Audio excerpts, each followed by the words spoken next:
but the ships had to turn around and exit the Red Sea because to continue was considered too dangerous.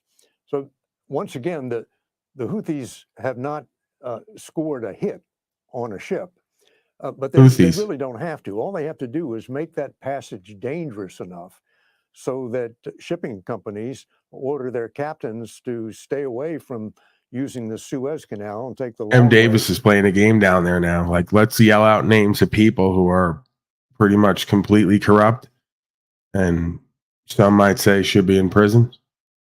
Who's the other guy? Isn't he the guy who shot his friend on a hunting trip, or is that another guy? Is that Cheney? It might be Cheney, huh? Power, what do you know about any of this? What do you got going on today, other than showing pictures in the background, like bizarre diagrams?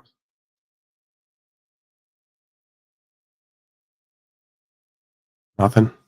You got anything going on? What's going on in your life? I always love talking about your life. I want you to I got some real life stuff. I got someone in the hospital and whatnot. And again, I've brought it up, but my naturopathic viewpoints aren't really welcome. So unfortunately, what seems to be final days are not including me in it, because I'm more about like trying to potentially save somebody from being poisoned, and the other people are more so about just the illusion of pharmakia. So it is what it is. I have no idea what the fuck you're talking about. Could you just speak directly if it's okay? Like, if it's not going to cause us too many issues. If not, could we just like get this? I don't tend to believe in the pharmakia, so I'm kind of an extremist. Some might say. You were in the hospital. Is that the bottom line here? Are you going to die? No. I'm good. As far as I know, anyway. Somebody very close to me. One of the. Did you apply at Applebee's yet? Not Applebee's. Not Applebee's, but Fridays. So. Okay. No, I'm Why the fuck not? Dude, you already have experience, and you could be like, this is what's going to piss you off. You're going to go work at Fridays now, get out of your box again, get back into the world, and they're going to do some crazy wild shit back there.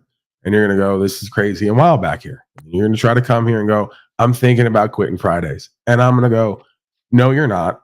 You're going to do now what you should have done from the beginning, which is go to some fucking top place, because you have low self-esteem and self-worth. I know that about you because I know that about me. And I see your pattern. I am trying to land a gig, though, for Sobe Fest, South Beach Food and Wine Fest. That's where I met all the the food and wine people. I almost met Snoop Dogg too. He rode by me on a golf cart. Snoop Dogg, get the fuck out of here! I don't give a shit about Snoop Dogg. I don't care. Bro, Snoop Dogg almost met you. You're with me on this broadcast, okay? Get your fucking mind right. That's how you should have said it. The fuck is Snoop Dogg known for other than smoking weed and rapping that same way he always does? And that show with Martha Stewart. Smoking weed in the car. What now? And that show with Martha Stewart where they cooked infused edibles. I don't know if you caught that show. That was a while ago. Now I could give a shit about Snoop Dogg. Dude, stay focused. Get off Snoop Dogg's nutsack. You ride his nutsack to work and back. Now, you're gonna go to fucking top-notch place, Michelin star, 4 fucking stars, okay? No Puerto Ricans in the back. I'm not trying to be offensive.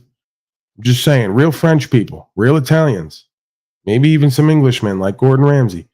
That's where the fuck you want to be, bro. Popping bottles, serving wine, sommelier style. On the beach even, like you said. Festival Central. Okay? This is prime time, front line, marquee, center stage. That's where I want you. Putting on for the people. All right? Fucking these bitches that need to get fucked and pimped on. Right. I'm going to go ahead and say it. That's why Snoop Dogg was there. We know that. He's not going to come all the way out with it, but he's pimping. Oh, shizzle my nizzle. See, there goes the white people down there. They ruin everything.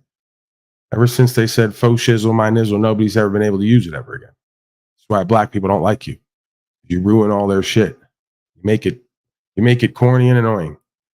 Never supposed to say that. You were never supposed to write it. Don't laugh about it either. Just laughing down.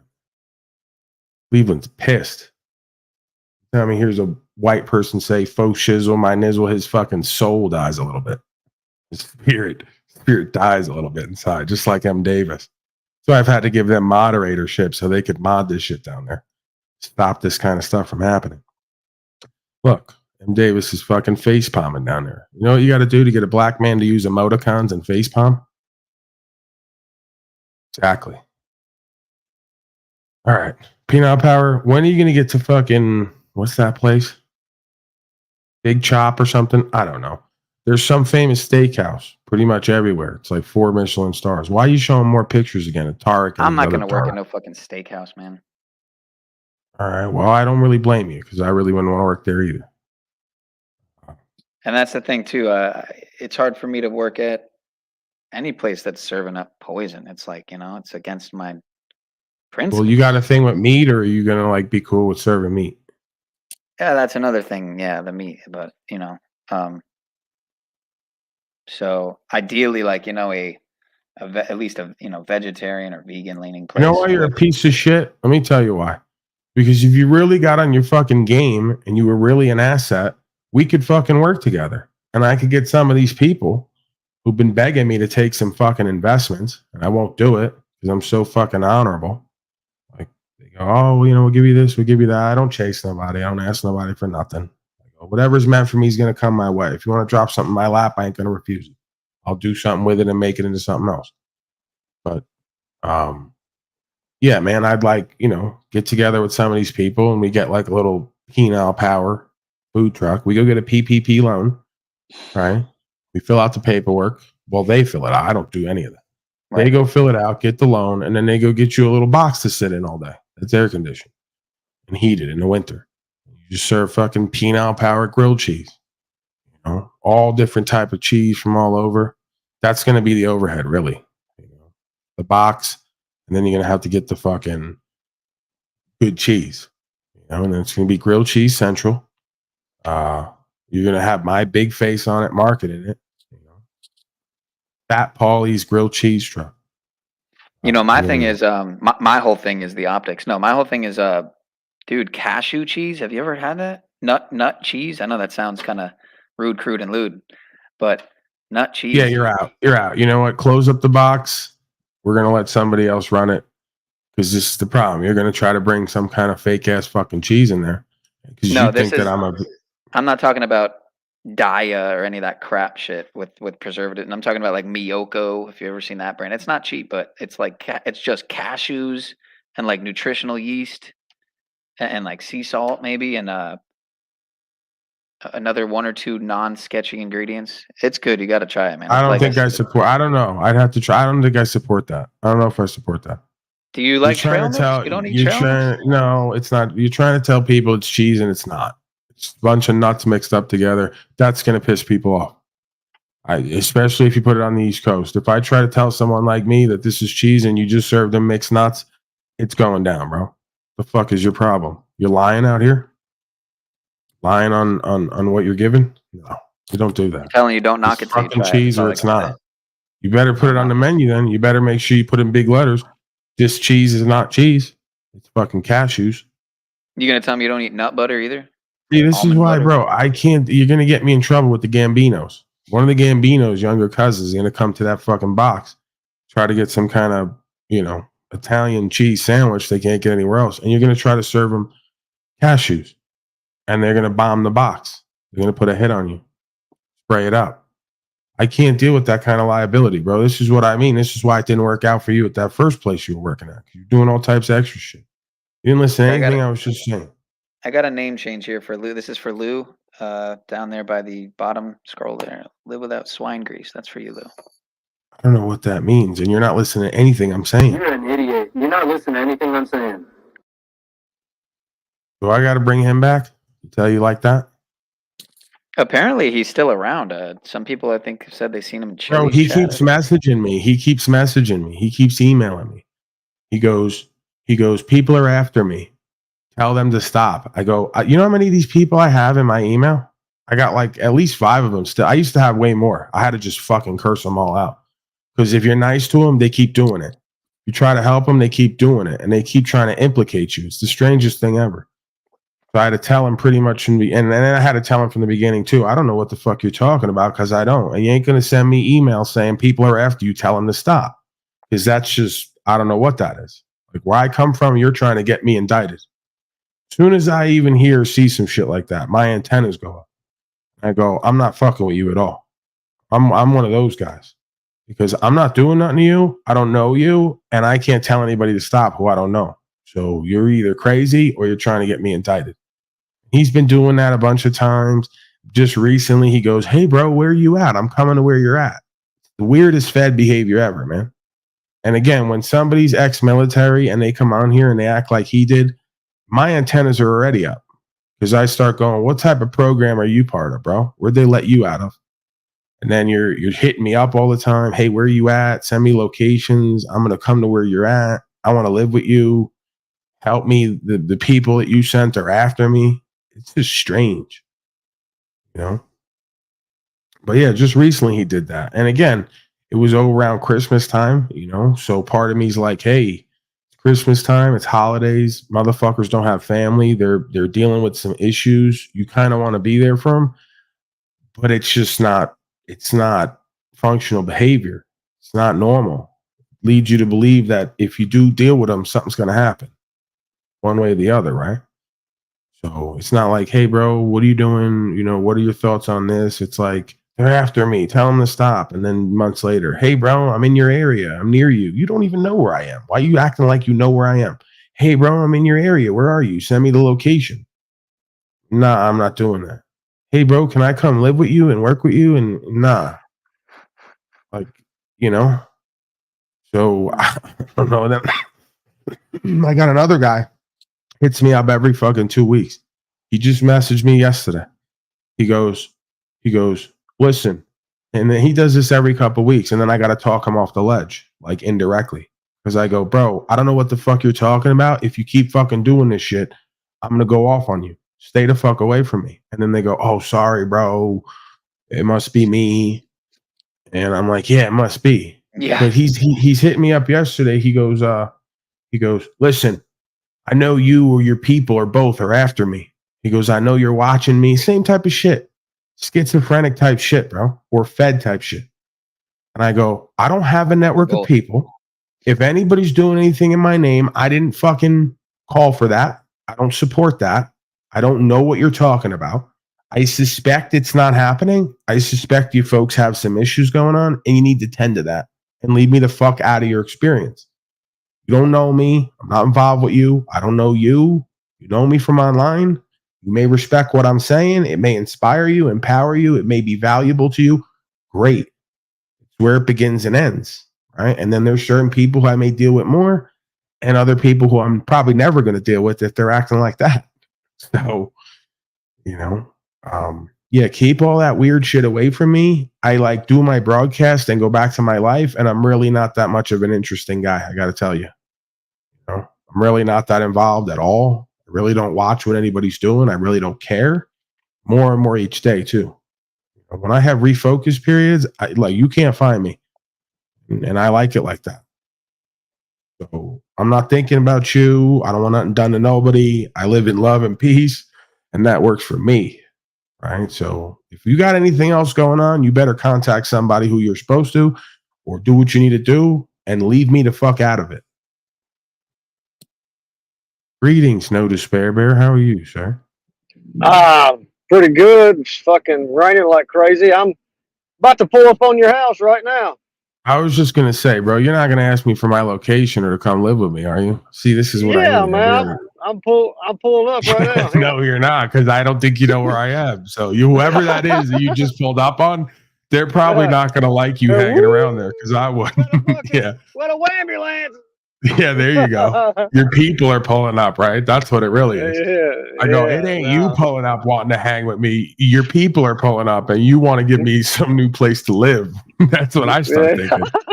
Right. I go, I don't know what you're talking about, and stay away from me. That's the type of shit, bro. If you're not a paranoid person, but you have a healthy level of kind of being careful and paranoid because you realize how sick and twisted people are, and then shit like that starts happening, you start thinking someone somewhere must be after you. You're on a list. Uh-huh. And, along with like the Welsh News Network and the rest of them saying, we want Paulie Boy in prison, we want him dead on open airwaves, pulling up all your background info. Yeah, that starts to make you think that something bigger is going on here, brothers and sisters. Well, the demons are always coming after us. You know that. I mean, It seems They so. don't- It also seems know. that while they keep clutching and coming after you, they don't actually have any power. They just seem scary. It's like a haunted house. They jump out, but really they can't touch you. And if they do, there's going to be a problem, right? Like how many times you go to those haunted houses? If they jump out and scream and I scream back, they're going to get scared. Because I go, bro, I realize that chainsaw doesn't work and you're half my size and you're like just a guy in a mask. It's scary because it's dark and it's startling. But once we start to realize what the grounding is, like, it's, you know what I mean? It's kind of a strange place to put yourself as a grown man. Because if someone jumps out on you and scares you, you're probably going to punch them in the face as a reflex. So then it's kind of, you become aware in one moment how very unscary and unpowerful these supposed ghosts and monsters and demons are. They're just playing a part, right? So the spiritual realm seems a lot to be that way. They go, we're real scary, we're real powerful, we're going to make all these moves, but they're not as completely powerful as they want us to believe they are. If they were, I probably wouldn't be here. Up demons and a goddamn live stream just fucking goes kaput. Yeah, you broke up there a little bit. I know. I said I bring up demons and the fucking live stream starts acting crazy and cutting out and sounding like demons, basically. Yeah, they're doxing. They're desperate for a way in. They say, this Paul enslaved fellow, he's the bane of our existence, and people like him. We would be so much more powerful and controlling of the slaves if it wasn't for his light and power shining consistently. Curse him. They try to worm and weasel their way into my inner space and get me to doubt myself again and fear the truth and all the rest of it. It's a walk with everybody, man. I mean, there's no separation between myself or anybody else who starts to recognize these patterns. Yeah, I agree with that. I mean, they got like hunting seasons too, you know, like they talk about lunacy and lunatics. There's something in the cosmos when there's a full moon or whatever else is in alignment. That's right. Or That's right now too. You start to see all the creatures on here start acting out and getting insane, and you start to see it like around you in life too. People are just in a mode, right? Yeah, today's a full moon, actually. Now that you yeah, I know. You could feel it in the ether, and then you start to see it in other people, and then you go, okay, this is one of those times we need to be very conscious and aware and direct ourselves, or this thing's going to run a train on you. You know, it's no coincidence. Like we'll have, 3-4 months of whatever it is. I don't observe the timeline, but X amount of time apiece, everything's better than ever. And then there's certain days and certain modes where whoever it is, everyone's pretty much at each other if they're not completely conscious and aware and vigilant. Right? It starts to drag them and push them, off center, off balance. Yeah, the cosmic shakeup, I like to call it. Remind everybody of the bigger picture, the bigger game going on here, right? For shizzle, my nizzle. All right, yeah, you got to go.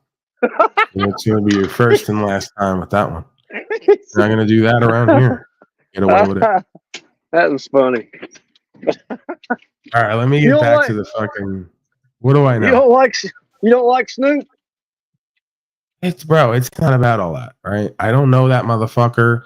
I don't do idol worship. This culture is pretty much bereft of objective logic, morals, and ethics, and that goes for everyone in it. And I'm not interested about the public relations PR campaign about him being with the kids and the football team. Again, I don't know him. Yeah. I'm not going to raise him up, and I'm not going to put him down. But I'm reticent to ever appeal to or celebrate these folks who come out of these arenas because we know what it tends to be, right? Right. No, I get it. Yeah, I mean, if you really get down to it, right? If I had a guess, there's probably 10 Snoop Dogs on every block who can rap as well or better and do it in a way that's kind of entertaining or compelling. And that's where it begins and ends, right? As far as the rest of it goes, I don't know him for nothing. He's just a puppet. Then you have to ask yourself, why is Snoop Dogg the only one up there shining when there's 10 Snoop Dogs on every block in Compton? Let's get really real with ourselves and each other. That's a fact. There's tons. There's a lot better than him too, probably, as far as what they do. Yeah, dude. When it comes to Diddy, Fuck. Snoop, and a few others, they definitely seem to be implicit in You're certain saying people's Snoop is getting disappointment. popped in the booty by Diddy now? You're breaking that here? I was more so going to lean Breaking news. more so bringing up the people who've disappeared or died or under mysterious circumstances, whether or not they really died. Again, get in that whole discussion. But Well, that's the thing, bro. Once Diddy pops you in the booty, he's gonna pop you in the head. You get what I'm saying? He takes you shopping afterwards, doesn't he? Allegedly. No, he takes you shopping before. That's the thing. You gotta know the Oh, time. okay. It's shopping Oh, okay. before, pop you in the booty, and then pop you in the back of the head because dead men tell no tales, right? Diddy's not trying Yeah. to. I mean, he'll come out the window sometimes to play with people in public. I've seen him do it with like Fabulous and a bunch of other rappers. He starts talking wild gay shit in front of them just to fuck with them and mock them and like pretty much tell the audience, hey, I'm fucking these guys. You know, I know what he's doing. I know what he's doing. I know the kind of I know black people games, bro, and I know fucking prison games. And he's playing them all, man. He's like, he rolls up on men. Hey, bro, come hang with me. I'm going to take you shopping, buys him clothes and shit. Then gets on a broadcast with him and puts his arm around him, sunning him, like putting him under his arm and going, yeah, we going to party tonight, huh, big boy daddy? Yeah, baby. We going to party tonight. He starts getting real fucking awkward and creepy. And they're like, yeah, Diddy, we're whatever you want, bro. We're going to do whatever you want. It's like all you had to do is put Diddy in prison, right? If he was coming live from a cell and you saw that, you'd immediately think he was fucking all them and punking them and, but somehow it's okay when they're like gangster rappers. I know it is fascinating, man. That makes me wonder Amazing thing about to observe. Biggie now.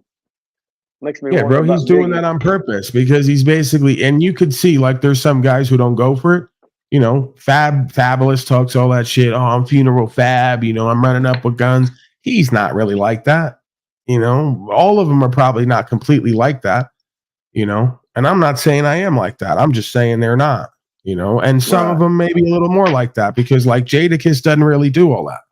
Like if you ever see Jadakiss and certain people when they're around Diddy or they're in the room with him, they don't do all that. They don't appeal to him. They're not going to let him rub on them and put arms over them and talk about partying together. And it's like it's just. And I mean, again, it could go either way because it's like if you got guys together and they're quote unquote super alpha male. I mean, we've seen this shit with baseball teams and whoever. They'll say they're doing gay shit because they're all fucking one woman together, or a few women. Well, so it could be one thing if, it could be one thing if they're kind of fluid and dynamic and they're into a scene, right? And they're with other guys and they're all fucking whoever together. But this wasn't that. This is kind of like.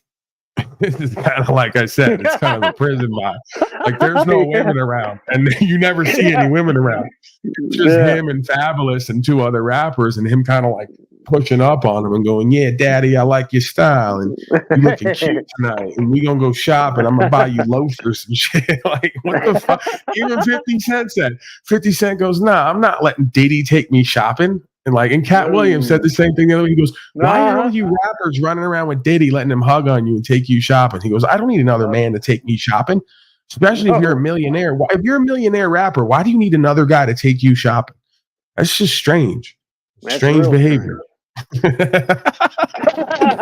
going to take you shopping and try on some outfits, right? Like if you say that to anybody from New York, their next answer is, are you looking for trouble? That's the next question, right? The question to can I take you shopping? The next question is, are you looking for trouble? Murder was the case that they gave me. I'm saying like that. Peanut Power, would you keep it all the way real, man? Would you let P. Diddy take you shopping, bro? I know you would. Don't even say you wouldn't. If you say you wouldn't, I'm gonna tell you you're lying right now. Yeah, don't give me the face, bro. You let him take you shopping. If he rolled up, you like, yeah, PPP. I like your style, Playboy. You looking kind of cute too. I'm gonna take you shopping. Yeah, You got me really fucked. You got me fucked. Yeah, bro. You would be like, all right, this is Puffy. This is really P. Diddy. Oh yeah, you take me shopping. You get all like, you get blushy, right? You get all embarrassed. Like, what? You're gonna take me? You would, just like you and Mitchell. You let Diddy take you shopping together. Cut it out. I know you would. Everyone Just down 'cause, there saying the same thing. Just because me and Mitch wear colorful. Yeah, attire at Playboy. I got a sweatsuit for you from Sean John, light blue. Yeah. Have you ever rock seen me that. ever wear I'm gonna let anything you name rock brand? that. I got, On G, have you ever seen me wear anything name brand? I got some tight light blue briefs. Sean John, I'm gonna let you rock that. Here's my hat. Playboy. yeah. Penal Pow. We gonna count numbers, and I'm gonna take you shopping. Yeah. You got can me count how and you got many me and outfits I Bieber, got me you. and Bieber confused.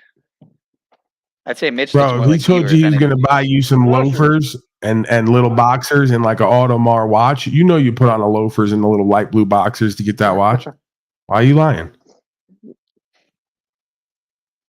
I told you the furthest I ever went was that story I told you. What was it, a week ago with the cuck scenario? So you're doing weird shit already a week ago, and you're gonna act like No, you're this not is gonna when go I was. shopping This is like when you I did. was. This is when I was younger. See what I told you mean, before, bro? so you probably don't. Do you You hear what probably he don't did? remember. He just did a Rick James. He Yeah. just did a Rick James. No, I don't do cocaine. Yeah, I did cocaine. Basically, this. I forgot. You He must just not did that remember. right there. You must not remember the story, but it was basically. Rick James, bitch. It was basically a stack just to allow someone to watch. No, I never hit Charlie Murphy in the mouth. Yeah, I punched Charlie and the Murphy in the mouth. That's what he just did right there. That ain't Dave Chappelle anymore, dude. I'm just saying that ain't Chappelle no more. So you were doing weird shit a week ago for free, but you wouldn't wear the light blue Sean John briefs and get the Audemars watch from Diddy, right? You wouldn't Dude, do this was 10, Cut it out. 12 years ago. I just caught you. I didn't just He catch said you. You last just admitted week. everything else. I said Yeah, I he's told him doing it about it last last week. week. This happened over a decade ago, probably, but yeah, no, I was Okay. like 20. Okay. He's lying again. See what he just said? He said, "Remember, I told you what happened last week?" And then I said, "Bro, you're doing weird shit a week ago." He said, "No, I was years ago." And I haven't This been is out of how I the always house get them.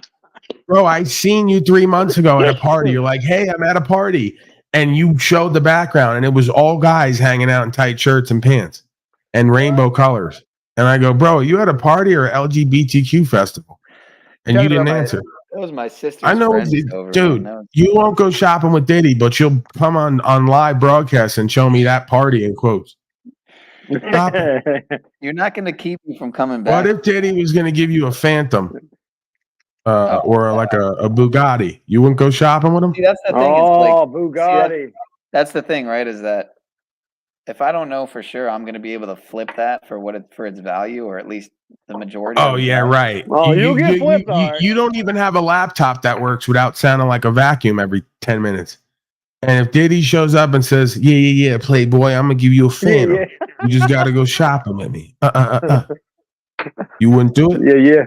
You're Yeah, saying you would. an escort. You're saying Yeah, and you'd fucking rub his feet too. rub no Stop fucking lying. feet, man. Get the fuck out of here. He said, yeah, Playboy. I need you to rub my feet You got me. from one fucked up. homeboy to the next. You got me beyond fucked up. I've been watching you for a minute, Playboy. That unslaved character. I ain't giving him shit, but I'm about to give you a Phantom. Take you shopping. Fuck, dude. You just gotta let me. You just gotta let me rub on your back and rub my feet. You would do it. Man, I'm trying to see if we got any rainbow. Bro, I'm gonna call P. Diddy right now. Act like I won't get in touch with somebody like Antoine or somebody who will directly, if for content, he'll do anything. I know him. Yeah. I don't know him, but he's like me. I Antoine? haven't talked to Antoine at all. I'll hit him up right now and go, Antoine, I haven't talked to you. Whatever. I don't ask you for nothing. You got to get P. Diddy on the phone because I got a new bit I'm going to do where we're going to do like Jay Leno on the street where we go, look at this new bit. And we cut to the street. It's Penal Power in the Phantom with P. Diddy. And they're going shopping, right? He'll definitely hit him up for that. And you know, P. Diddy will fucking do it because he loves to clown around. And he's going to do something with this whole image of him being gay and taking everyone shopping. Good God. And he's going to like pour ice cream on you and shit and get real creepy and awkward. You'll do it. If I told you it was a bit non-bit, you would do it. Good. I don't know what he's going to do to you, like behind the scenes. I can't be responsible for that. Like whatever you all decide to do, that's on you. Yeah, that's between you Shopping two. bit in the car. Your thoughts? Good. Would you let P. Diddy pour ice cream and peaches on you for a bit, non-bit? Took you shopping and gave you the Phantom after we were done shooting in it, or after he was done shooting on you in it. Even Sick. get you a new laptop. He's not Sick. saying no. He's not saying no. People No, are he's not disgusting, saying. man. He's not. I'm saying no, man. That's what I'm saying. I'm saying no. I'm Oh, saying people are fantasy. Wow, disgusting. I'm fantasizing about that. Kind What do I of. need to? Hey, if These I are would some have said Rob conscious Cleveland projections here, pouring, let me stop. I'm out of hand right now. I'm out of pocket. What makes you think that I fantasize about P. Diddy pouring peaches and cream on Penile Power? I'm just talking about that old song, bro. You don't remember that old song, Peaches and Cream? P. Yeah. Diddy still listens to the shit from 2002. I know he does. So you're in the Phantom. He's listening to Peaches and Cream, and he's pouring peaches and cream on you for a bit, non-bit, because he's already out. He's already out in the open. They're hitting him up on social media. I'm watching. They're all saying he's gay. He's taking everyone shopping. So I know how he is, right? I see what he does. Every once in a while, he'll do a bit about how they perceive him. So he'd be down for that. He's not really going to do nothing to Penile Power on camera, at least. I'm not even saying P. Diddy's gay. I got no reason to believe that. I'm just saying he likes fucking with all them other gangster rappers, playing with them, taking their temperature and seeing them all get all nervous. You don't even know he's gay because you haven't checked out the optics, as Snafu would say.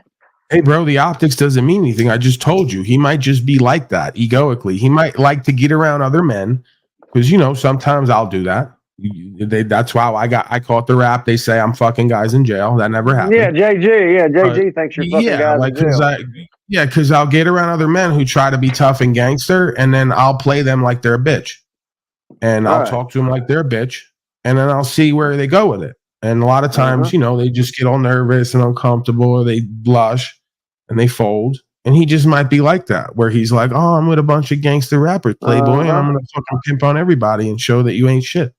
And mock you. He doesn't give a fuck. If he's fucking supermodels and he's not gay, he doesn't give a fuck what you think and what you're gonna say about him.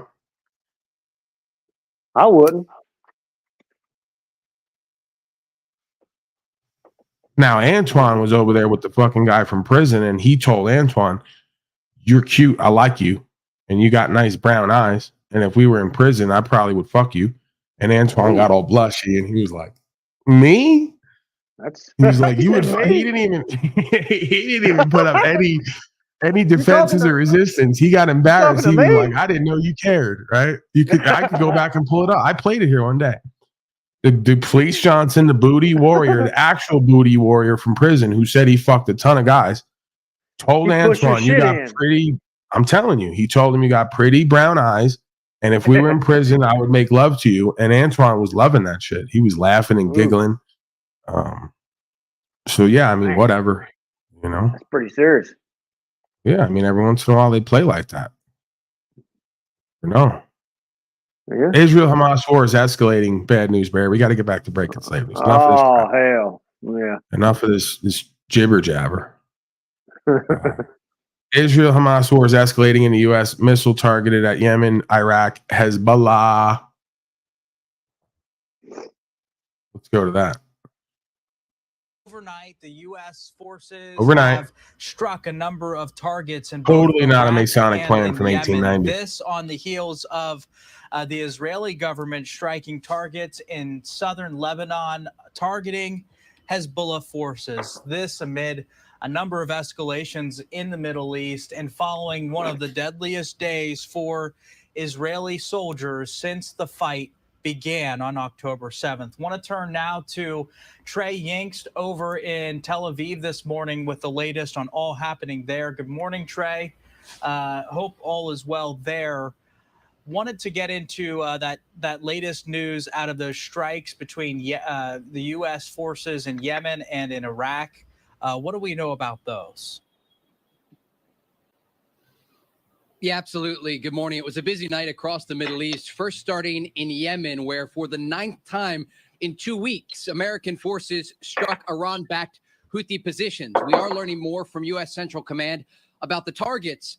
The United States trying to hit anti-ship missiles that, according to CENTCOM, were prepared to launch. the Americans looking to send a message to these rebels in Yemen that if they continue attacks near to U.S. Navy. Hold on. I got breaking here. Uh-oh. Breaking slave news about what I just commented on. I didn't see it yet, but this is it corresponds with what I was saying. I gotta find this thing. Uh-oh. Here we go.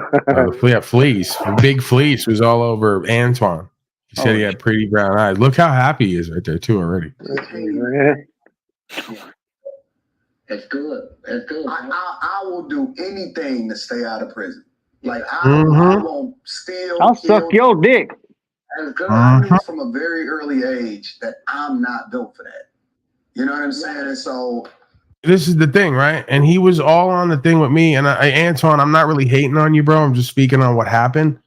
So like, there's no bad blood or none of that. And I'm not like trying to use you for content necessarily. It just came up in my mind and whatever. You know? Right. But yeah, when I first came on there, he was talking all that tough guy shit. You know where I'm from, bro? I go, I don't care where you're from. That doesn't mean anything to me. We're on the internet. So, but now he's not built like that. He'll do anything to stay out of prison, which we know what that means when we hear that on the street. You're telling, you're ratting, you're, whatever you got to do.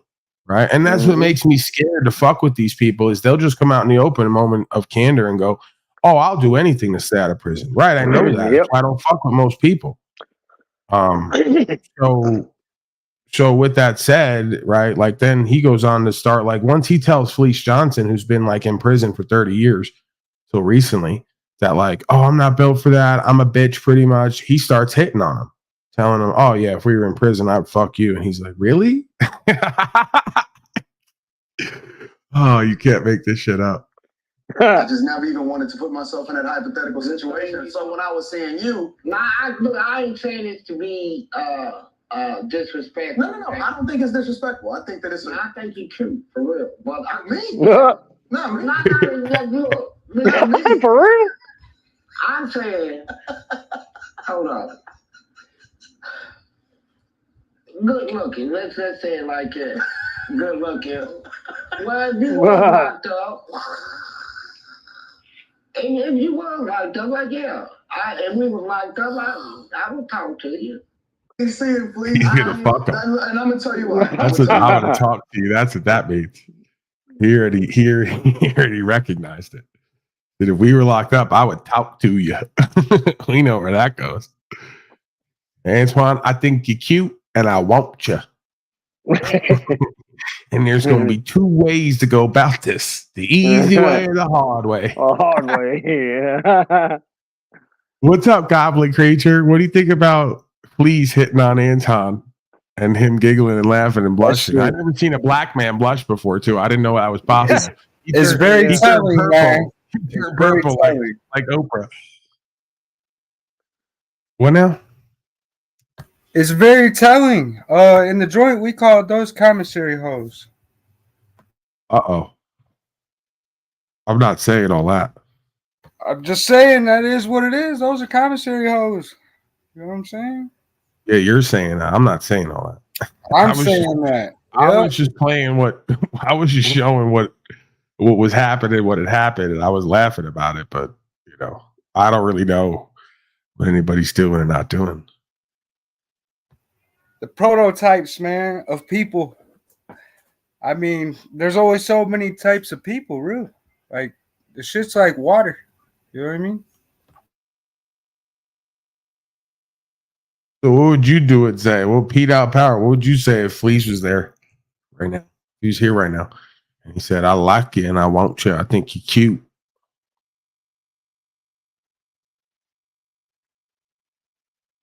That's it? you on floor restriction or what, bro? He's playing hard to get with Fleece Johnson. You're a weirdo. Don't play hard to get with Fleece. He'll take it from you. I'd say you don't belong here. The hard way or the fucking easy way. So you finally intrigued one person. It's taken a year and a half, but she says she's intrigued by you. What do you think of that, Goblin Creature? I don't know, man. I'm still trying to figure out if Sean wants top bunk or bottom bunk. So we can figure that out. You need to be on the bottom because when you fart, the farts go up. Is what I've But he's heard. on floor restriction. But I don't know. It's just what I've heard. Yeah, I forget how that game works because I never understood it. Like, I'm pretty sure it's the reason why is because to me it's the opposite. They always want the bunk that is the one you don't want, I think. Probably. You always want the bottom one because then you got somebody climbing on your shit. And I don't really see the point of that. Like, why do you want the bottom bunk so people can use yours as a ladder and step on it all? I don't know. I think it's a That's dominance thing, man. It doesn't make any sense. The bottom is a less dominant position. Wouldn't you rather be higher up anyway? There's no logics to it. I'm just saying. There's no logic. Exactly. So they'll say, Paulie, you're a bitch because you got on the top bunk real quick. I go, no. I see logic in taking that bunk. I'm bigger and taller, right? It's easy for me to get up there. I don't want you climbing on my shit. And it's harder for you to attack me in the middle of the night if I'm at eye level with you. You can't get any leverage. So if you go to try to attack me and hold me down, I could just pop up and get out of your grasp. If I'm low down, you can use all your upper body weight to weigh down on me. I got 10 reasons why the top bunk is better for me. Or unless I'm confusing it. Is it bottom or top? I don't even know because Another thing is it's supposed to be like a re-education experience, if you will.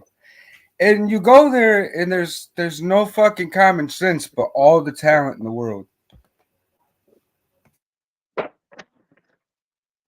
Well, I had a guy who was streaming from his cell, and I was telling him fairly regularly, bro, you're in here playing the music and throwing up the signs and acting the part, whatever.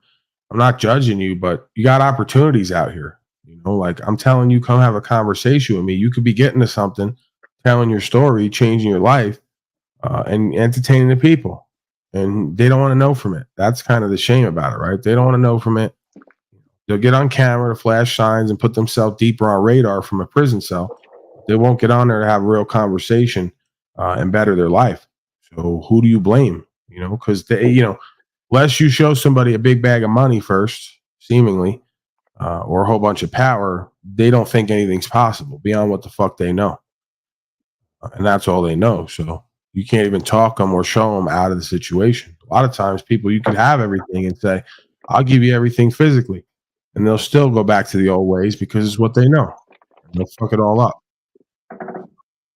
Yeah, I guess it is what it is, right? Doesn't it go that's still gonna go back to like personal standards. You know what I mean? Some people settle for shit like that. Yeah, I mean, again, everything's not for everybody all the time. And most people who find themselves in prison or in certain groups or lifestyles, they have low self-esteem and self-worth. So when you tell them, hey, bro, you got star quality, you know, you got a look about you, you got a life story. I could use you or work with you to create something that you could jump with. You know, they don't want to hear it because in their mind, it's like, yeah, right. Kind of like how I talk about on here.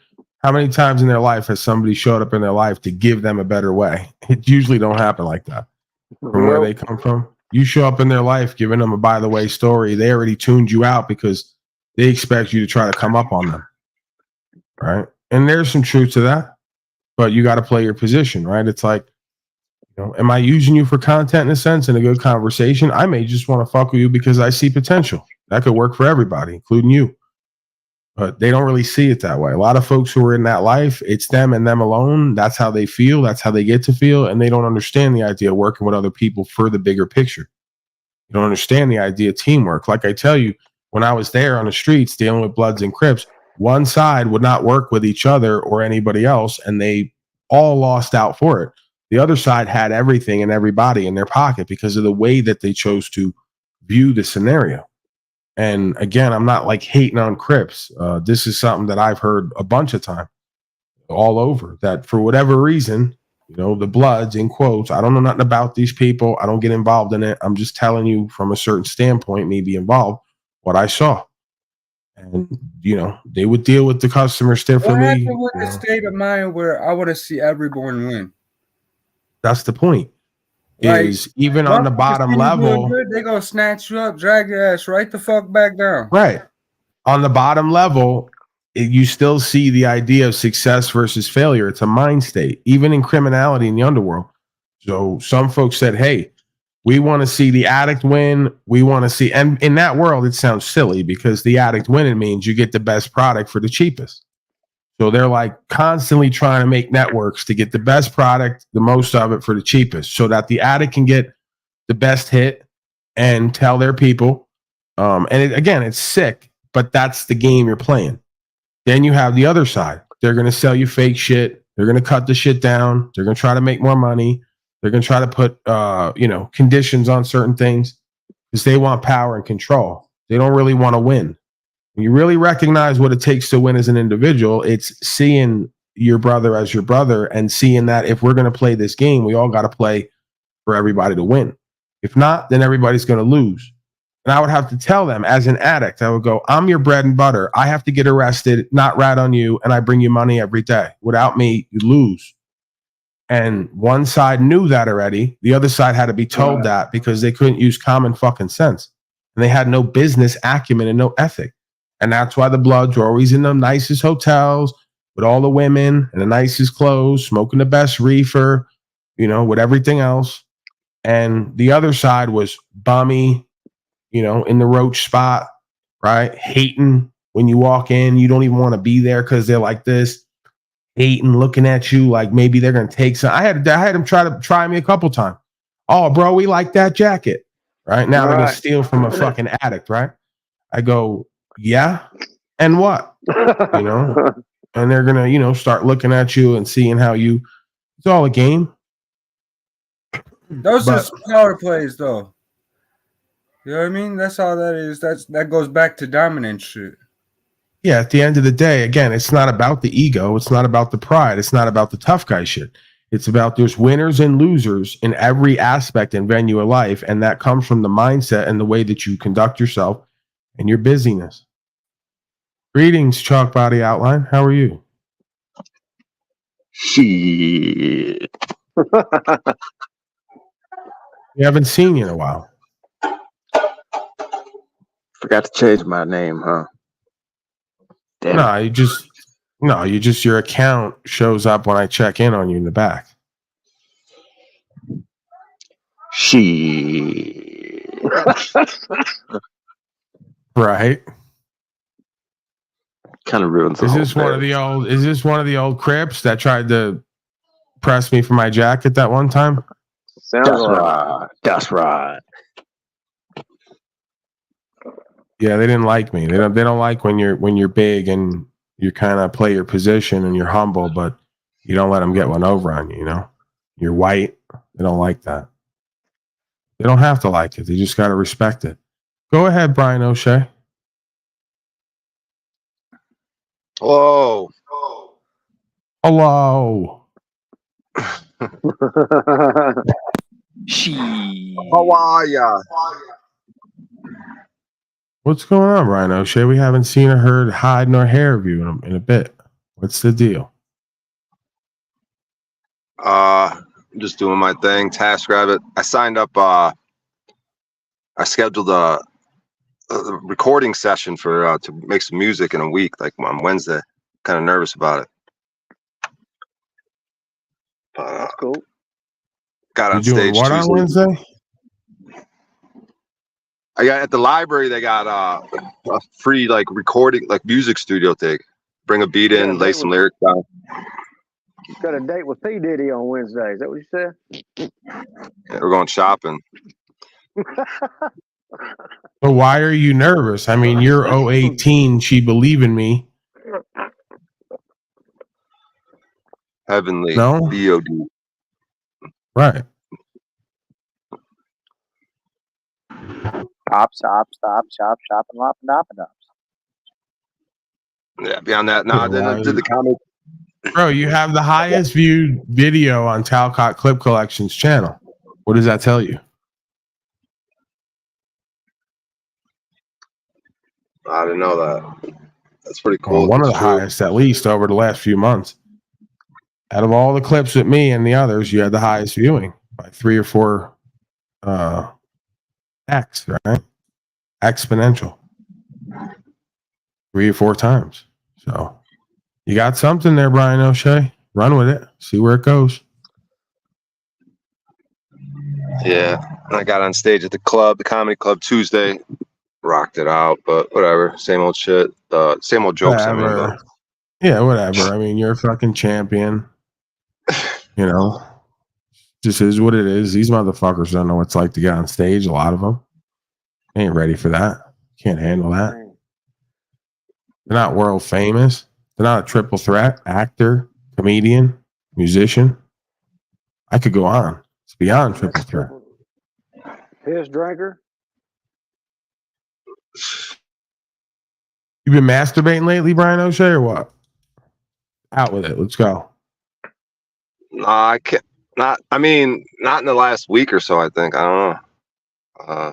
That's why you go through these cycles where you stop masturbating, then all of a sudden you get productive. Is that you're on one of those trips right now?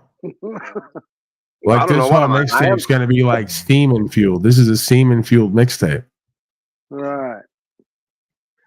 No, I definitely am on a. It's like I almost wish I had product. Like okay, I'm gonna phrase it like this. I wish was like a drug dealer and I had like I want to just trap all day. It's all I want to do. Like I worked yesterday, like for this fucking rich dude and made a bunch of money and like and I just wanted to just keep working. But like whatever. I just got TaskRabbit. I'm just waiting to just pile up my schedule or a bunch of jobs and just work my ass off and You gotta get it how you live, Brian O'Shea. Hold on, I gotta thank the grifter. Peace and blessings, he says. It's my version of Super Slave Chat. Thank you, grifter, for your contribution and support. Yeah, so you got to get it how you live, Brian O'Shea. You know, TaskRabbit's a great opportunity.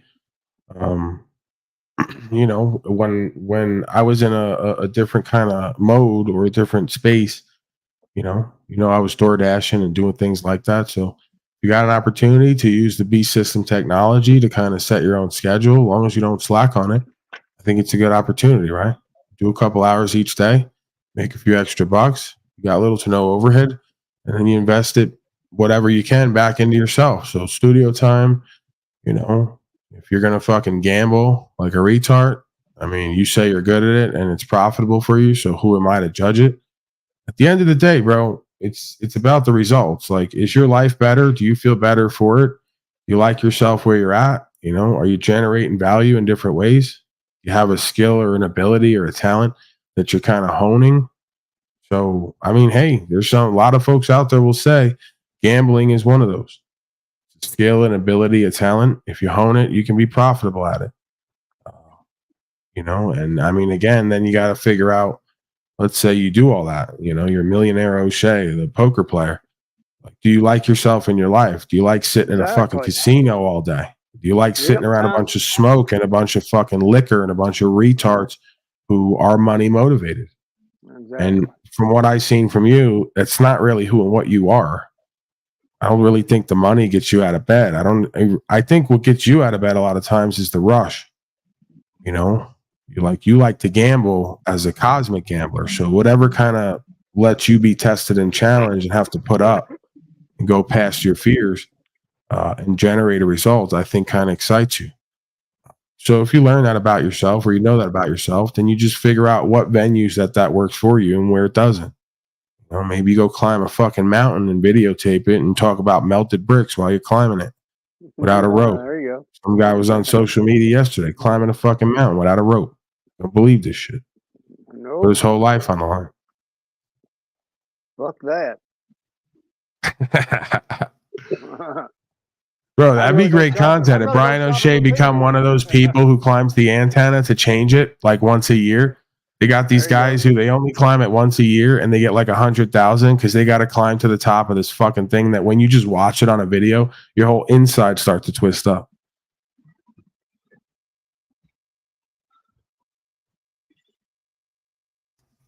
Here, look, I'm going to show you, Brian O'Shea. This is my next assignment for you.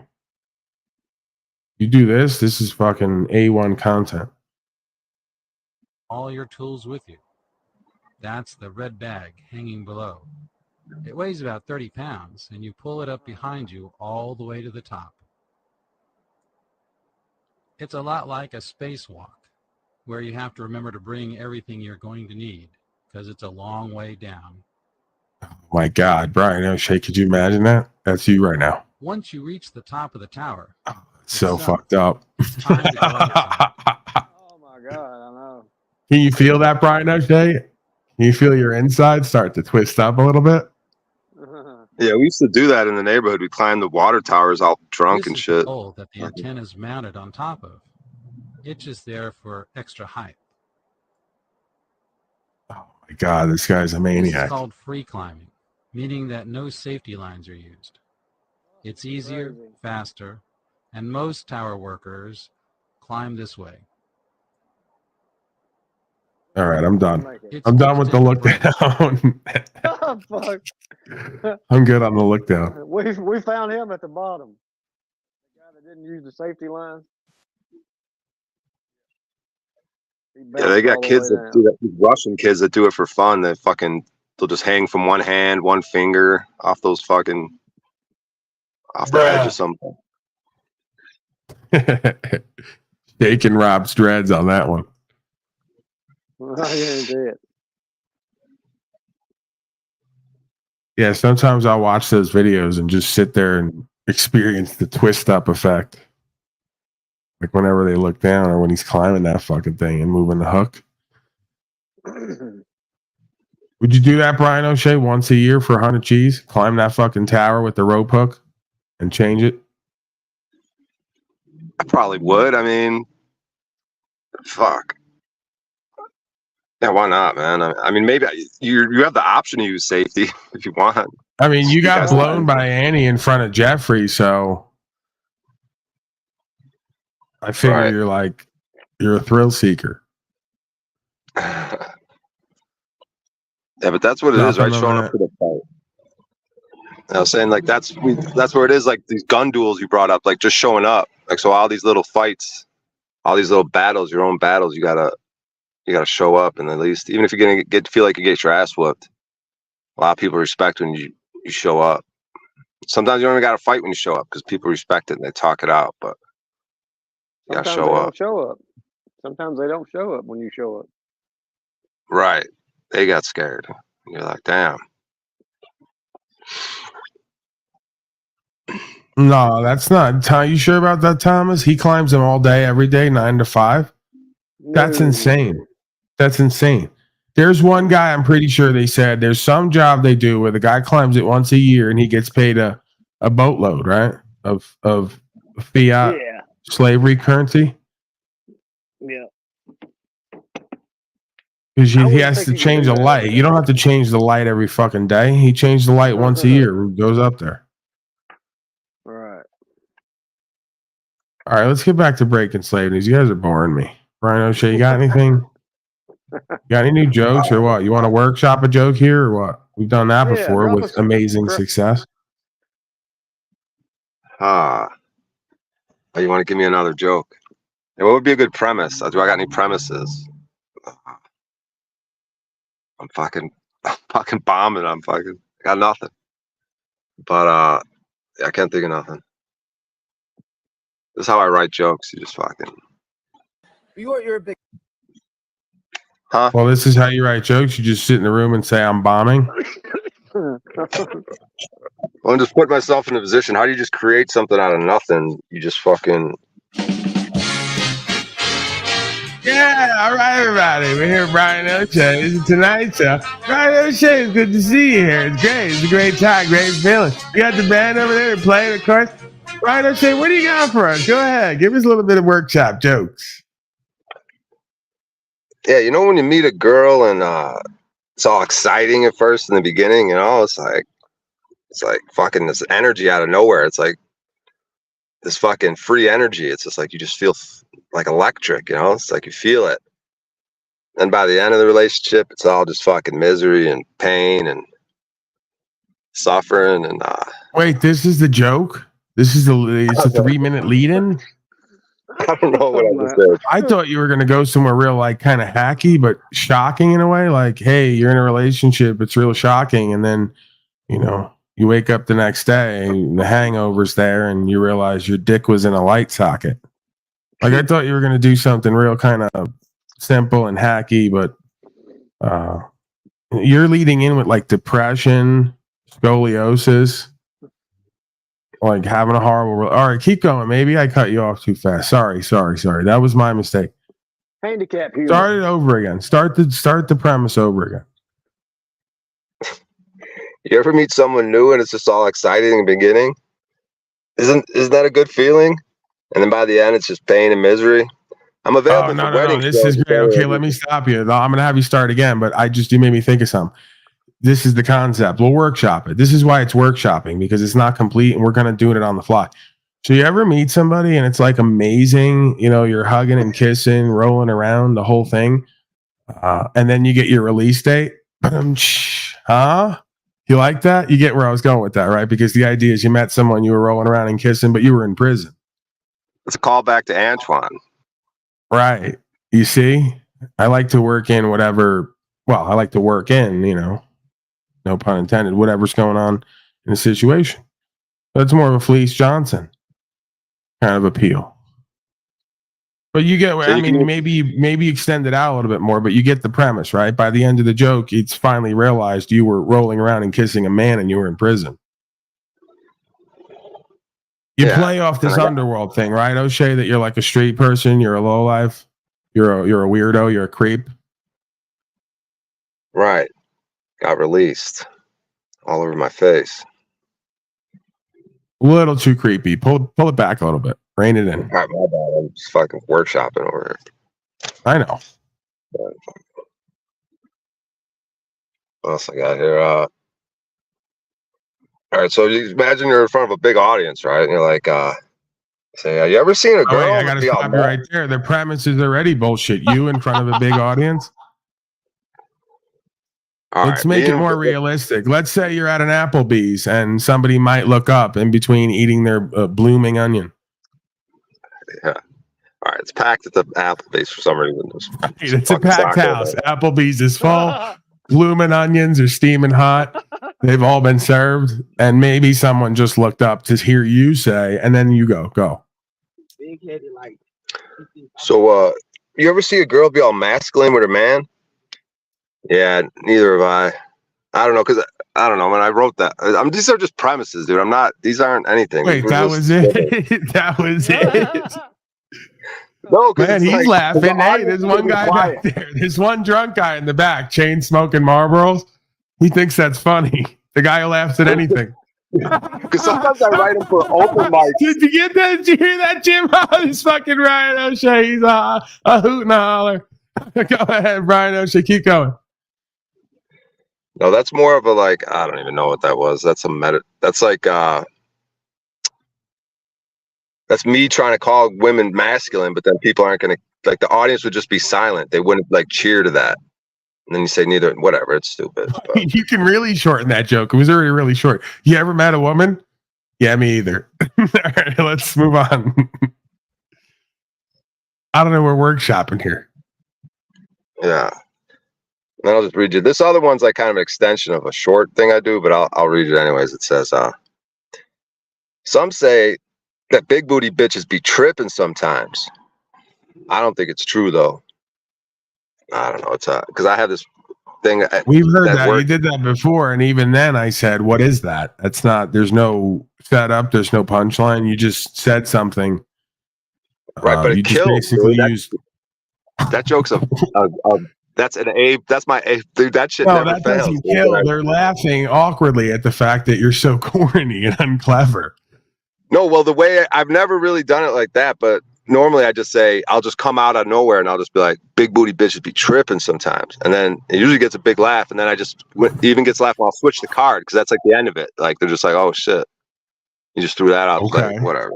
And then what do you go right into? Like, big booty bitches be tripping, and then the big laugh. But then and then it it goes be in into between what? two, like, completely disjointed. It can be between anything. Like, I have those stupid cards, so I could just throw it in anywhere. Like, so it usually. What episode of Kill Tony were you on? I don't remember. Doesn't remember. Great stuff. This is a promotions guy. This is a comedian. He has one fucking big break so far. Doesn't remember the number of the episode he was on. It was when Ron White was on. Ron White. You studied under the Slow State School of Broadcasting and Ethics, huh? completely unprepared? Do you have a joke book, Brian? Do you write shit down? Yeah, I got this notebook I got for on sale. Yeah, I he's scribbled basically it. Jeffrey Dahmer if he read a joke book. He's killing everybody. He's killing everybody, isn't he? And of course, Jeffrey Dahmer was a gay man and a serial killer. I'm not sure if he drank his own urine, though. Probably wasn't into that. It's kind of weird. Yeah. No, go ahead. Keep going with we're workshopping here, man. I'm liking this. I think the people are enjoying this. Give me the next fucking concept. Did you like that concept about when you meet somebody and then you get the release date thing? Like the whole idea. You could do something with that. Yeah, I don't know what the fuck I was writing. I just have the audience in mind. Sometimes I write it for myself where I can't tell you guys it because I'm imagining the audience reacting to like how things have been going on stage. You gotta work it. Like you gotta first of all, you gotta sit with it and imagine being the audience in a way and how it's gonna hit different with the kind of the punchline, the way you set it up. I mean, and then you move cells or then you get your release date, right? I mean, you play with the sort of the ending point and then, you try it on people in certain venue and see what they like better, one punchline or the other. And then you kind of do it in the venue. Yep.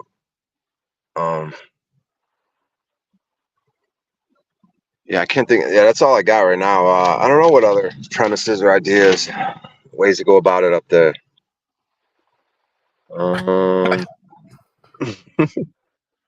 Besides, other than all my.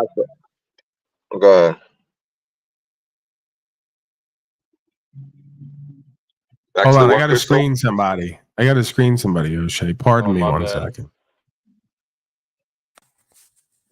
Chris, what's going on, man? Chris Tonka? Okay, he ran. Probably up to some no good, see? That's why you got to stream them. They get up here, you call on them, and then they got nothing to say. That's kind of weird. Kind of strange behavior. Go ahead, O'Shea. Please continue. Workshopping with Brian O'Shea. Comedy extraordinaire. So there's this Sam Hyde, this comedian, has this show called Fish Tank. It's like a live stream broadcast. I'm sure everyone else on the panel knows about it except for Paul. But so anyways,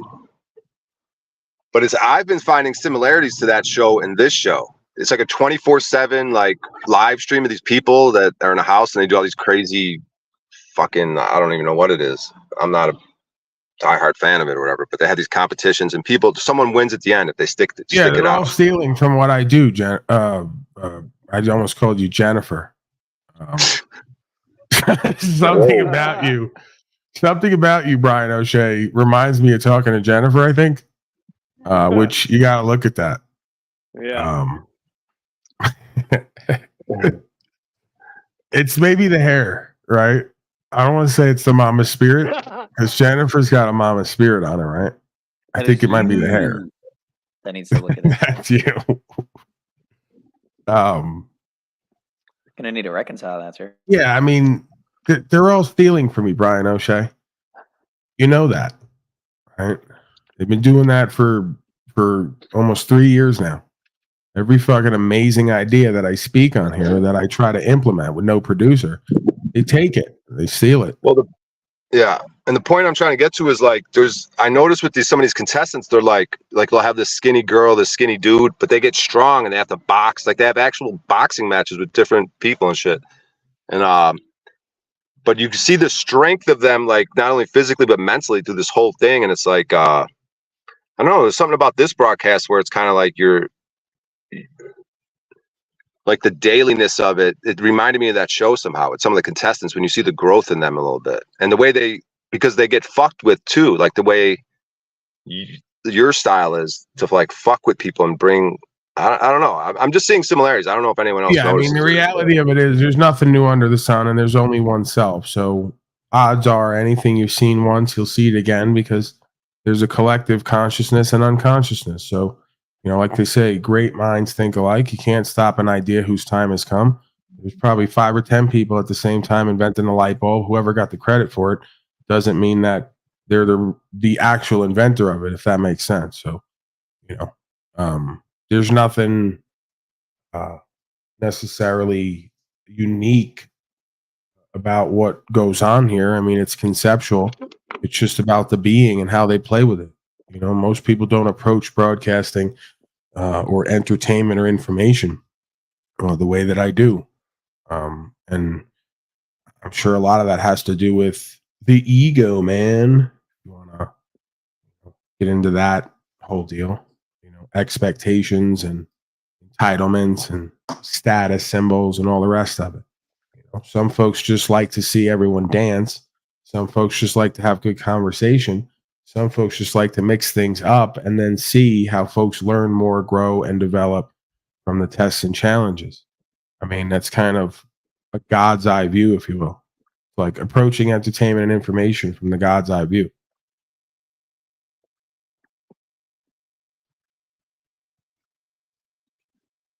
That's an interesting way to look at it, man. Yeah, he's an interesting character, this Sam Hyde. You know, he got an interview with this dude trying to like fuck with him. Just these dweebs, these fucking nerds. Like these, I don't know how to describe it, man. iDubbbz. You talking about iDubbbz, Brian? Well, iDubbbz trying to punk him out. Yeah, you got these And nerds. I don't even that- know that dude for real, but I know what you're talking about. Yeah. And then another guy, like and then he got into it with this guy, Tim Heidecker. I don't know, I guess it's gossip, but it's more of like a archetype of certain people that, you know, this whole showbiz entertainment world.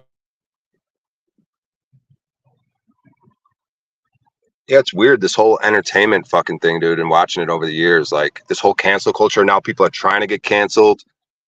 It's like, you know what I mean? How Yeah, I things- mean, that's kind of the rebound, right? The rebound, this is all conscious awareness first and foremost, and trends and movements, and they're kind of cycles.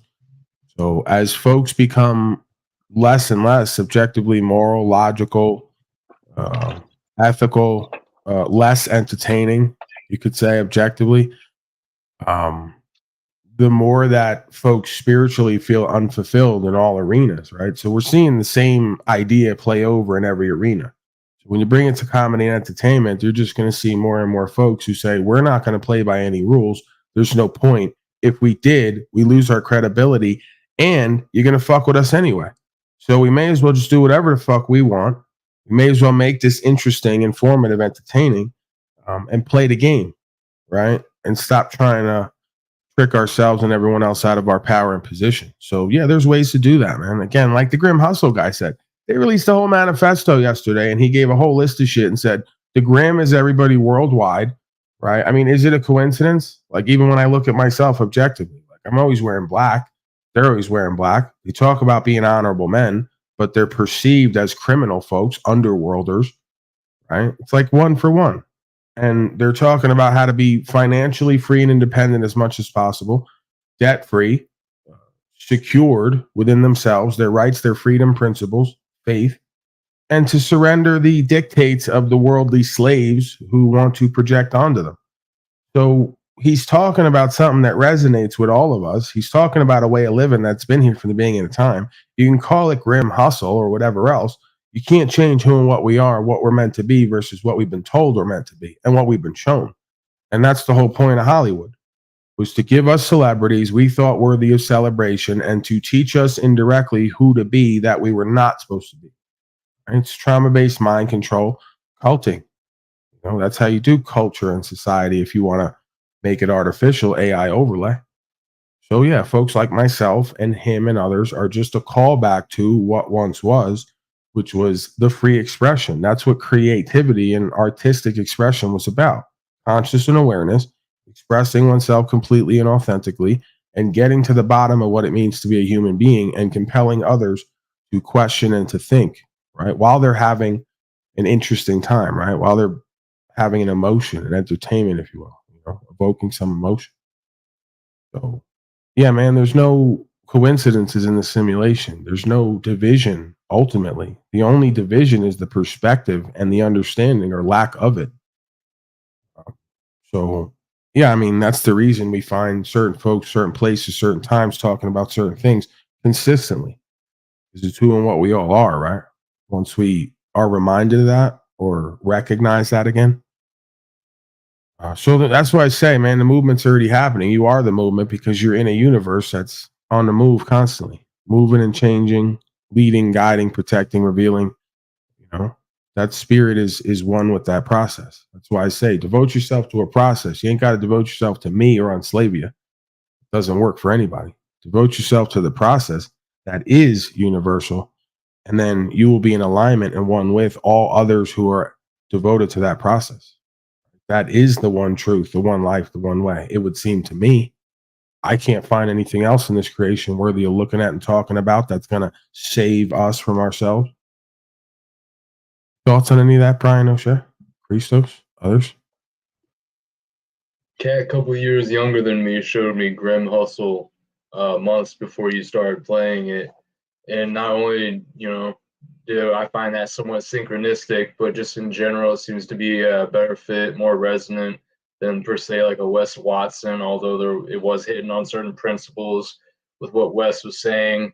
Yeah, I totally see the overlay in principles with this Grim Hustle character. He must have been going kind of viral recently, it would seem, also as well, getting more popular with those videos. And they're nice. They're concise. They're to the point. Yeah, so it's a good fit for this channel currently, I'd say. Yeah, ultimately it just comes down to, like you said, you see that, like, Cuck Body will say, oh, Wes Watson was your hero, you got fooled. No, I don't have heroes in this shit. You are your own hero, right? There's no Enrique Iglesias, someone's going to be someone else's hero. You fashion yourself that way if you see the point in it. I mean, again, in the modern day world, just telling the truth and being real with yourself and others and standing for something is a revolutionary act. It is heroic. And, that's always been the case. It's not modern times, it's any time in history. So, I was not even a fan of, but I was resonating with the content of the character put forth, known as Wes Watson, because the information is the same and we live that. And then again, there's people who live it, and then there's people who just talk about it and who like the idea of it and see power in it and want to market it so that they can have a brand and a name and do busyness with it. And there's a fine line between one and the other. So, yeah, it's like, constantly a process and a practice to call yourself back to original intent, and purity as much as possible, because it's easy to get lost in the sauce in the day to day and, the glitz and the glamour, the shiny objects and opportunities the world has to offer you. You can lose yourself in that process. Of course, we all know that. All right, let me get to the Andy Biggs claims the WHO is planning to use the next pandemic to impose world governance. I'm not saying that. He's saying that. Of course, that's craziness. But this is straight from Forbes. And he's apparently up at Congress. So let's see what this says. Well, just before I get on too much more, I have a bill that pulls us out of the World Health Organization. I would encourage all of my colleagues to sign it. If you watched the head of the World Health Organization, Dr. Tedros, today speaking at the World Economic Forum, they are planning to use the next epidemic to impose world governance. I mean, he basically said that. So I invite you to watch that. That's the head of the World Health Organization. Now let's talk about what my good friend from Texas is talked about. And he's been a leader on this issue, and we have both been fighting this for some time. And that is border security. And I can't help but recall the words of President Biden, who was then a candidate for the presidency. And he was asked in the debate on the Democrat side, they said, what do you tell people at the border? He says, I would urge them to surge to the border. He's talking distraction now. There's a reason that in the Zocalo of Tijuana, people had T-shirts on saying, Joe Biden, let me in. The reason is because he said he would. There's a reason that the first month after Joe Biden issued, I believe it was 90 executive orders undoing the border policy of the Trump administration on the first 24 hours, by the way.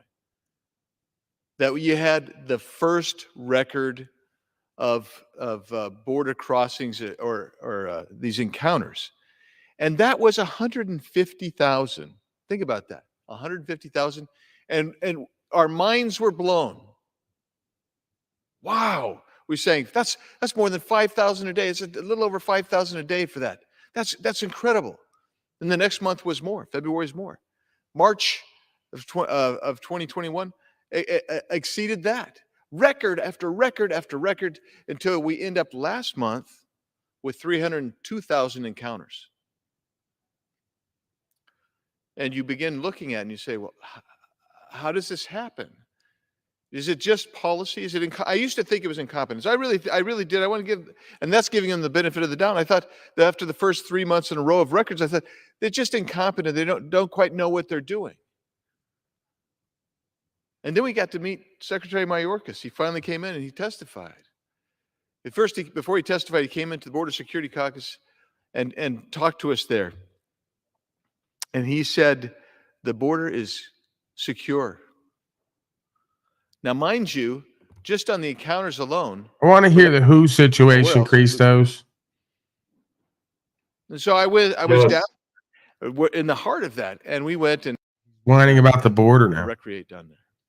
You can't just say they're doing world government with fake pandemics and then. Why are you crossing in Lukeville, man? You should have been over there in Del Rio or RGV. Why?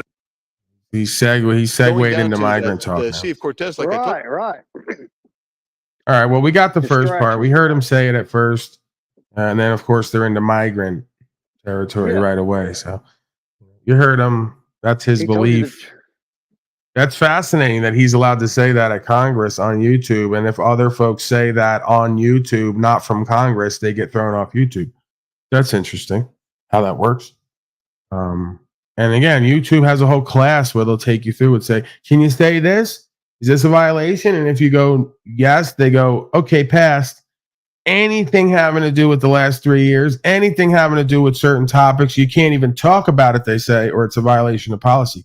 You can, however, cite other mainstream news organizations and talk about what they talk about. You see the bullshit?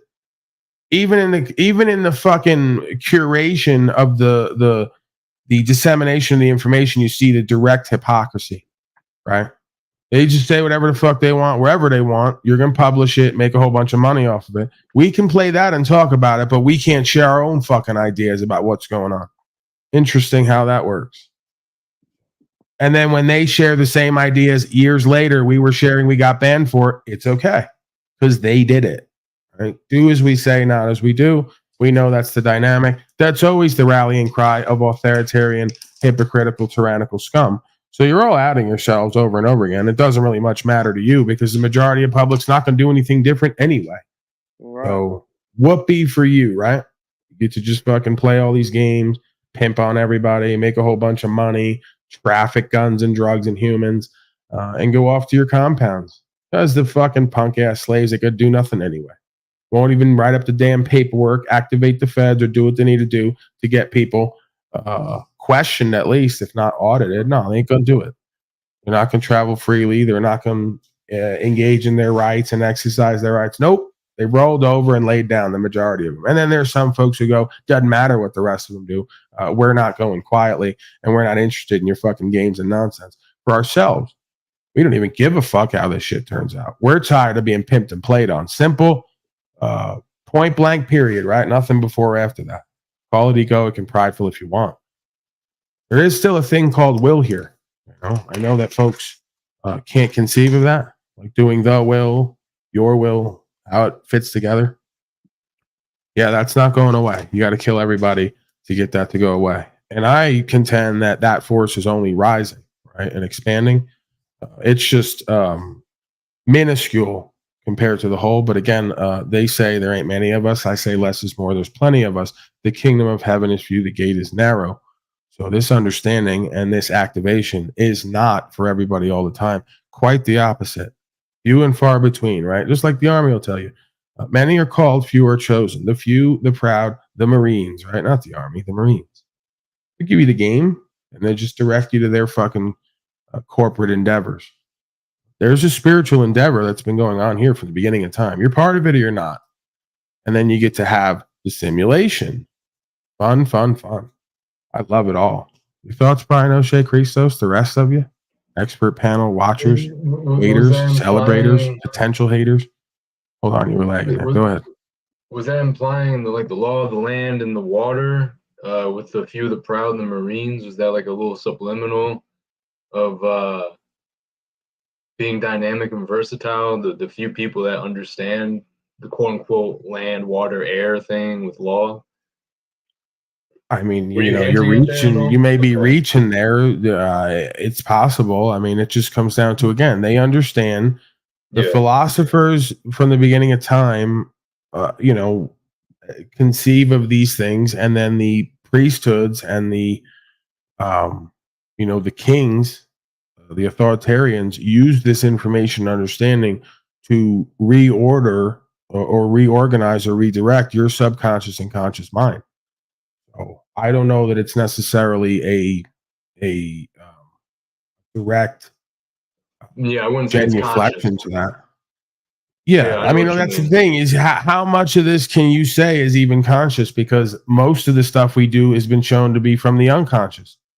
So are they consciously doing it? Do the ones who are part of it consciously know? No. I could speak what I'm saying and they'll say, that's ridiculous. It makes no sense. Goodbye. And they don't understand that there's an unconscious component to humanity that is doing the majority of what they're doing. It's doing them, right? Like you could choose to breathe. When you stop choosing to breathe, you get breathed. The same way with the conscious and subconscious mind, it seems to me. You can do it. You can activate it. You can make conscious choices. If you don't, when you're not, something else is working. And whatever's in there is running you. So they understand the idea of the few, the proud, not the Marines, but the folks who are devotees of life, who devote themselves to a process and become conscious and aware, empowered, inspired, co-creative, and peaceful. That is the ultimate fighting force. If you take conscious, aware, spiritual warriors who know themselves and what their purpose and meaning is and are willing to die for or go to a box, that is the ultimate fighting force. Yep. We don't have that. We have a bunch of chimpanzees in costumes following the corrupt leaders, as always. Exactly. Yeah. Yeah, this community, we're always like focused on the land, but you're bringing up Marines, like maritime law. Like how many of us in the community are going to be skilled in water and boats? I think that's something. And I was saying that, Brian, just for the greater concept of versatility, just the idea of greater than the Marine, but, being able to be on land and water, and being able to switch between different environments, being able to adapt. So that would lead to life on life terms, like Paul says. So, but go ahead. No, I'm just throwing out my interest, I guess, to learn be skilled on a boat. I mean, it's fuck. That's a hell of a skill to have. I know a sea captain in Canada. That motherfucker was a naval captain in the Canadian, whatever you fuck you call it, I guess Navy. But what is Lindsay said? Hold on, I gotta stop you. Have I not expressed that I'm like Lindsay? I've seen you on other panels regularly. You came here once. You haven't been back since on panel, and you're always chatty. You're chatty Cathy down there. And then you do this thing that everyone does, where you give non sequiturs and half sentences. Distracting. Right? I guess I'm easily distracted sometimes. So, and then you get me to wondering, what is the nature of your game? Like, what are you doing here exactly? What do you want from me in this place? There's some folks who, I don't know, I get this thing about, I get this vibe, and then I see things. What is he saying? Okay. And no, just bear, please. He's back there humming tunes and shit. Give me a break. Now Jeep Girl's on her, Jezebel. All right. Fucking, yeah, she's looking for simps. Well, they're all gone. They're all blocked. So you know where to find them. I don't want to even mention names. If you're looking for simps, Lindsay, you know where to find them. Okay? I've unloaded all my trash to various outlets, sources. Go over there and you can take your pick. Okay. Middle Eastern simps, American simps, Latino simps, the whole deal. Yeah, do me a favor. If you're going to be down there chatting, just give full sentences. That makes sense. to whoever you're talking to, unless you're just down there wanting to be seen and just hollering shit out in chat form. Like she's down there subconscious. I watch her type something. She just puts subconscious. Because like whatever I'm talking about, you're just gonna echo something down there and then get me to look at it and go, what's she saying? Subconscious what? I'm talking about the subconscious right now. Is her subconscious acting up? Does she need help? Then like the next thing is like, LOL, Freudian slip. And I'm like, is she using buzzwords now for consciousness? What's she doing? And then I start really thinking she needs help. Someone help her out down there. Christos, you want to give her mouth to mouth? She seems like she needs to be resuscitated. Been hanging out with a lot of living dead folks lately. I don't think I can do that. I can't risk that. Okay. Like, yeah, okay, she's doing it again. This is why. She won't come up on panel anymore, but she's correcting me from the chat. I don't need you here. Go where I unloaded all the beta males. You're a beta female. They're beta males. You can get in a circle jack session and correct each other all day, every day from the chat box. I don't need it. I don't need you correcting me. You said unconscious, but you mean subconscious. I really don't need you to tell me what I mean. This is what I mean about people like you. You're passive aggressive. You got a whole subconscious. Does that work better for you? Unconscious twist going on, and you project it everywhere you go. And it's distracting and detracting, and it's disempowering at best if I let it be, right? So I'm kind of doing content my own way by calling out the same thing I'm seeing. And I don't know if you've noticed, I don't want it. I don't need it here. If you're going to do it, come up here and do it. Come up here and give yourself the fix you need and the audience the entertainment to correct me on the fly about what I mean, as if I asked for that or needed that. These are, again, the same people who have a hard enough time knowing which direction they're going every day, what they're doing in their own fucking life. They have a hard enough time figuring out who's a sociopath, psychopath versus somebody who cares about truth and wants to get to the bottom of what it means to be a human being at this time or any time. So I'm really not interested in being corrected by folks who consistently lack will and self-awareness. You have some arrogance and ego on you to do it as well. And then you're going to project that I'm being egoic and narcissistic right now and that you just got victimized. Stay the fuck out of here. I've told you all. You're all the same type of person. You know where to go. Don't come here to play your game with me because it's not going to go well for you. And then you're going to go off whining and victiming everywhere else to tell your story again about how I maligned you or mischaracterized you. It says, don't let me keep distracting. I'm not. I'm about to throw you out. See, you're not very bright. You know, a lot of you are not very bright and you can't see the move. This is the lead into the throw out. Many folks have seen this move before. They know where this is going. They're going like this right now. Thank God. He's finally going to fucking throw another beta female male out of here and give a whole breakdown like he always does because he's completely tired of their fucking games and nonsense. So that was the lead in. Here's the kick. It's up. It's good. Your time to fuck out. If you want to come up here, you come up here and talk to me. If you don't fucking talk to me from a chat box, especially if you're going to correct me on the fly with one-word corrections. You're a joke. Could you imagine? I'm doing a 2-hour stage show monologue, and I got some tard in the audience who doesn't know how to find their ass with both hands, who's going to throw one word at a time at me on stage to correct me. That's when I just call the big black men over and have you thrown right the fuck out. I go, could you get this tard in the second row out? Because she keeps yelling things out, correcting me on stage when she doesn't know who and what she is and what she's even doing here. Right. It's kind of how I take it when I do what I do. Sorry if I have like a grandiose vision of myself. I don't show up to broadcast every day to please Lindsay or to let her correct me from the sidelines. And if you're going to do it, come up here and give us some fucking dynamic and entertainment because I would love that. I'd love to have you here daily correcting me. It would give me so much to work with. Wouldn't even be upset about it at all. Thank you. Your thoughts, rest of the panel, on anything I just said? Your own thoughts? Like at least once a day, we have to go through this nonsense here with the same character persona. Yeah, she needs to quit trying so hard to pose. I see the whole ass out, tits out, like over the top, S shape. Yeah, give me a break. That's her value. She knows it. We all know it. Her ass and tits, and she's aging rather quickly.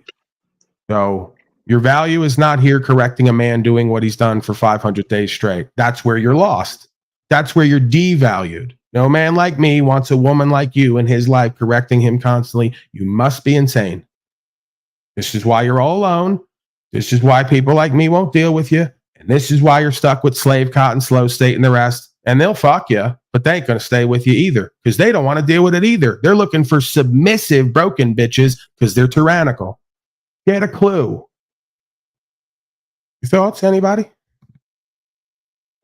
Yeah, I'd like to talk about that last video you played. The guy, whenever he made that statement that he made, Paul, as soon as he got done making that statement, he went right into the fucking border and all the aliens and all that, all that nonsense. He just made the statement and then, boom, pivoted right to that other bullshit. He didn't elaborate on it or nothing. I found that kind of interesting. Right. They can't find the middle line between submissive and broken and constantly correcting the men in their life when they have no business to versus, no, not submissive and broken. They can't find the middle ground between projecting and broken, constantly trying to correct the men in their life, which is not really their job, or submissive and broken and never offering the proper correction for the broken beta males in their life who are misdirecting the ship. So they go, Paulie, how could it be both things simultaneously and neither? All paradox, all must be resolved. There is a middle ground. There is a gray area. Strong, like they like to say, divine, feminine, empowered woman who's co-creative, submissive to the right process and situation with the right man driving the train. If not, then she's going to have to mama you and get you to rise to the occasion. See? It's just not, it's about not pendulum swinging, right, and doing the black and white game. It's about understanding the form and the function, how it's complementary, how it works together to create a result, right? I'm about to go out and make some money like Pioneer Power should be doing. So I'll be seeing y'all later, but I'll be listening in the background.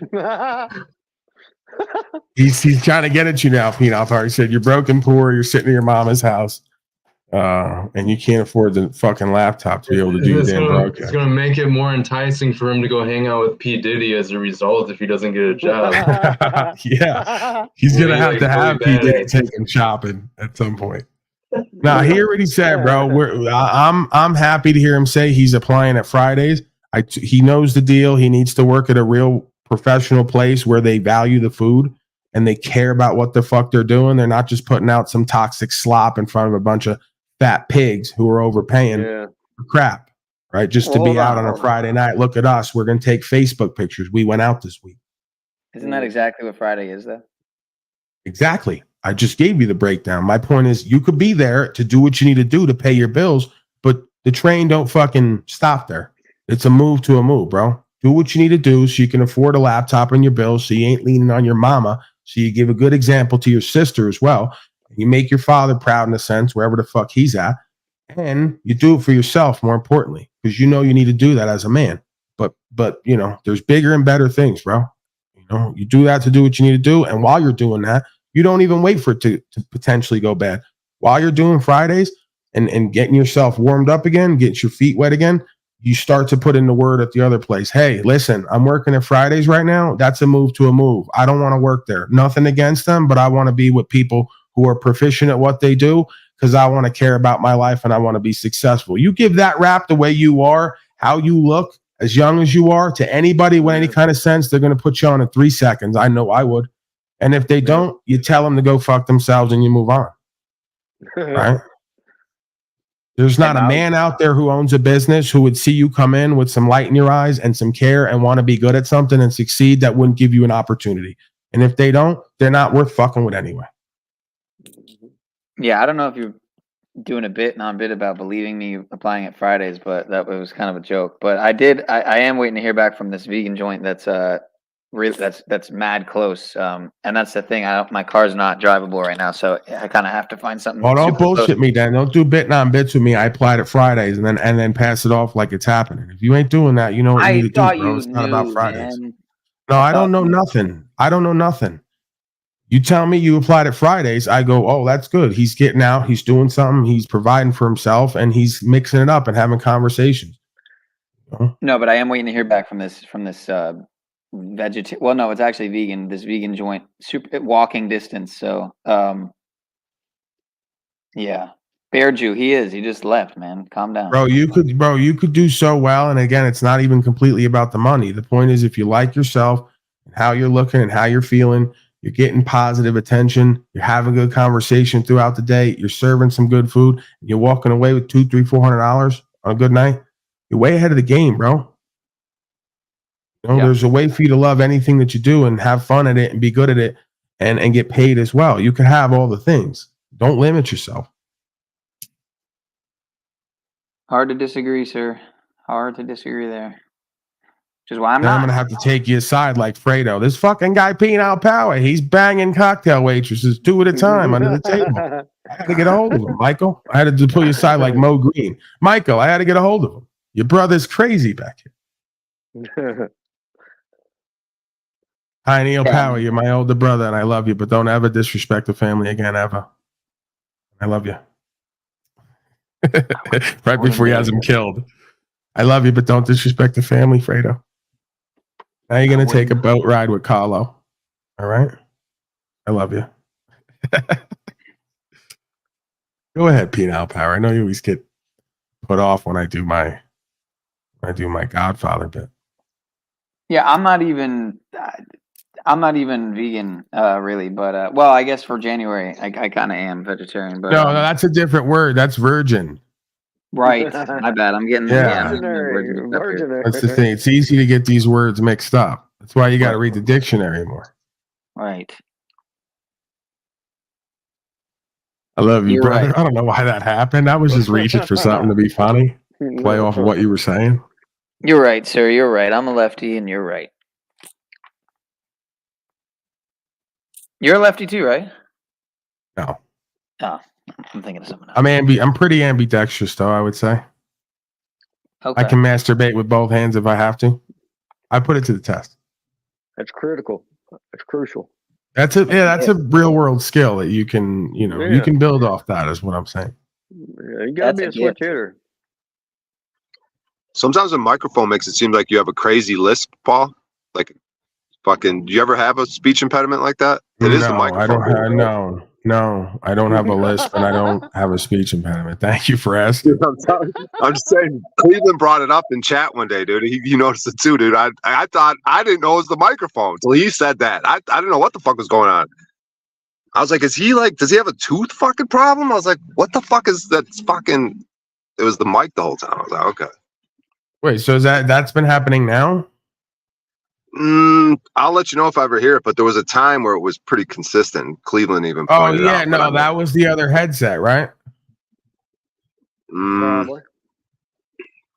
I don't think so. I think it was just this mic. Like sometimes What on are the you S's. telling me, bro? Is it happening now? Has it been happening lately or not? No, You're no, gonna no, it's fucking not insult happening. me. Just go all the way with it. Stop beating around the insult. No, it's not happening now or lately. It was happening for a minute. All and I right, just well, didn't go know. fuck yourself then. I don't have a lisp or speech impediment. That's you. That's you and a lot of other people on here, okay? See, now you're trying to rile me up. I see what you're doing. It was too peaceful around here. Yeah. That's you. They got this. That's you. They got these poker clips where they yell out, "That's me!" when the card come out, they're waiting for it hit, Uh-uh. and they get in the guy's Really? face, or they just yell it like, "That's me!" Like no matter what the card is, it became a thing, and so you got to get That's some me. clips of that. All right, well, where do you want to go with this, O'Shea? You want to finish the rest of the breaking slave news? You want cop shooting citizen slaves? You got your own fucking agenda.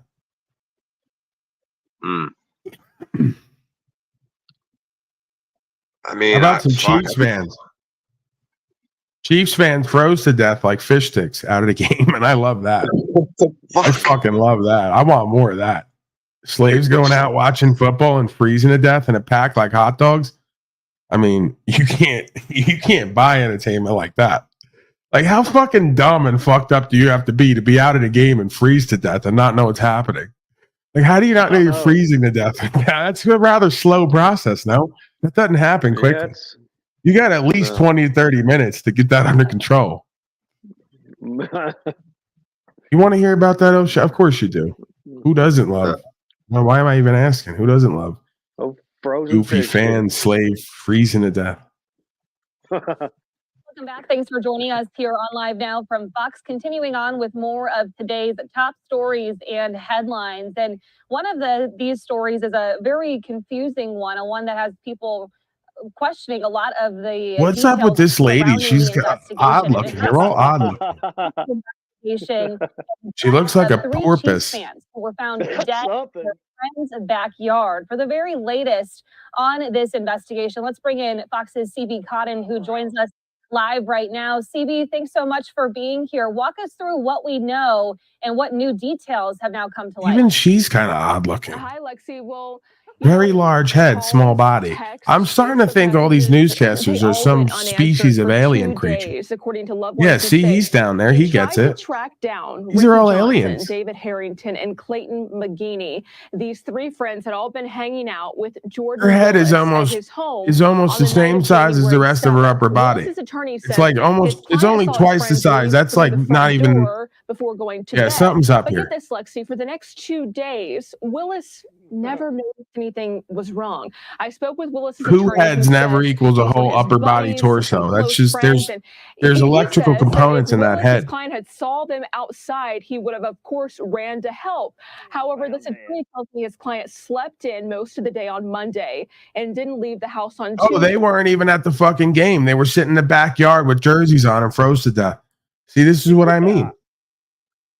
This is why they got to be locked down. Lock them all down again, man. There's a pandemic happening. Slaves are too stupid. Lock them all down. They went in the backyard with jerseys on to watch the game and froze to death.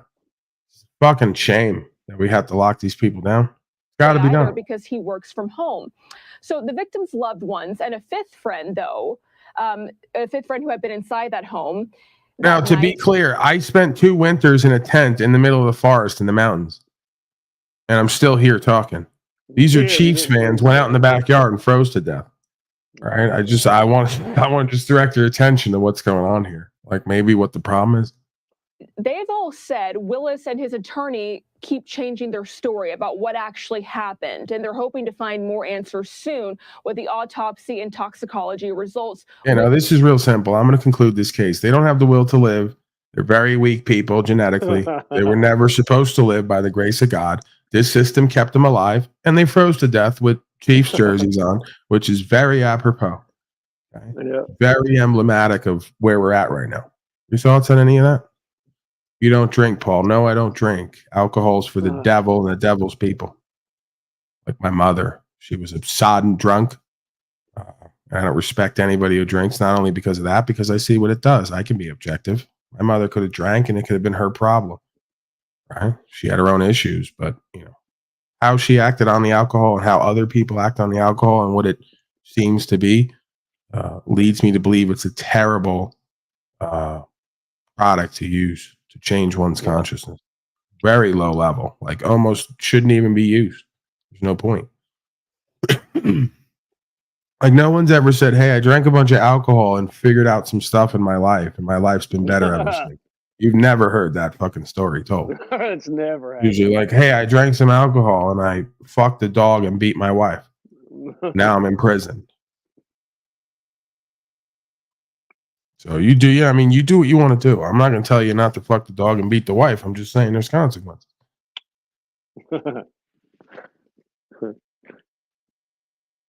Yeah, alcohol is not good. Sorry. Copulate with the dog. It's a family broadcast. Being a bit rude there. A bit lewd and crude. Nearly 1,000 Georgians wrongly arrested due to false positive drug tests. I love it. Fucking arrest them all, dumb slaves. What the fuck are you submitting your urine and blood to these people for anyway? All right. You want to give them urine and blood. They want to fake test, thousands of people arrested, and then now they got to turn you back out when they found out they were pimping on everybody. Who's the idiot? Oh, let's give our blood and urine to people who can't even figure out what's in it and are going to lie on us and put us in prison. Yeah. Maybe you just don't do that.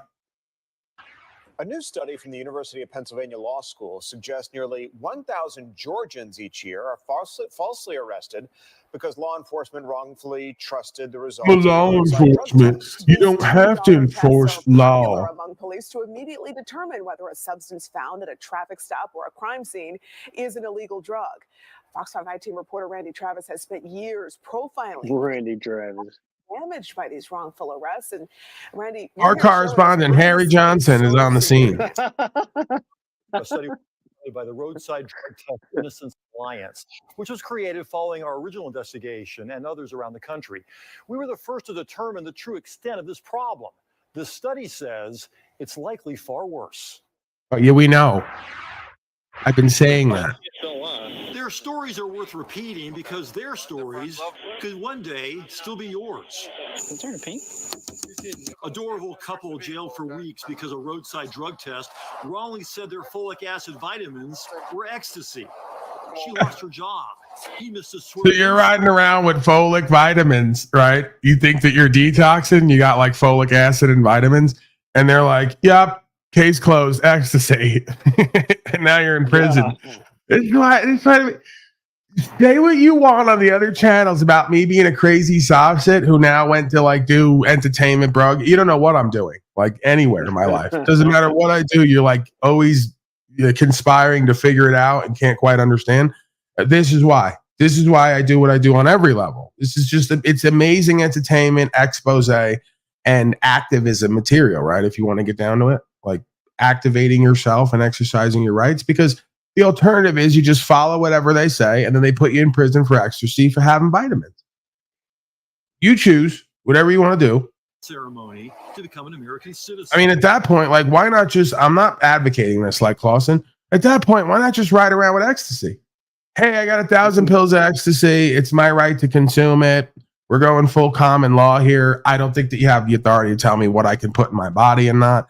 And unless you believe I'm trading in U.S. currency for it, you really have no jurisdiction, right? Because they're there to regulate commerce and commercial activity. That's how they get all drug traffickers. You trade it in U.S. currency, and it's not U.S. currency. It's a private Federal Reserve currency. It's a debt note of a legal society. That's how they get you legal jurisdiction.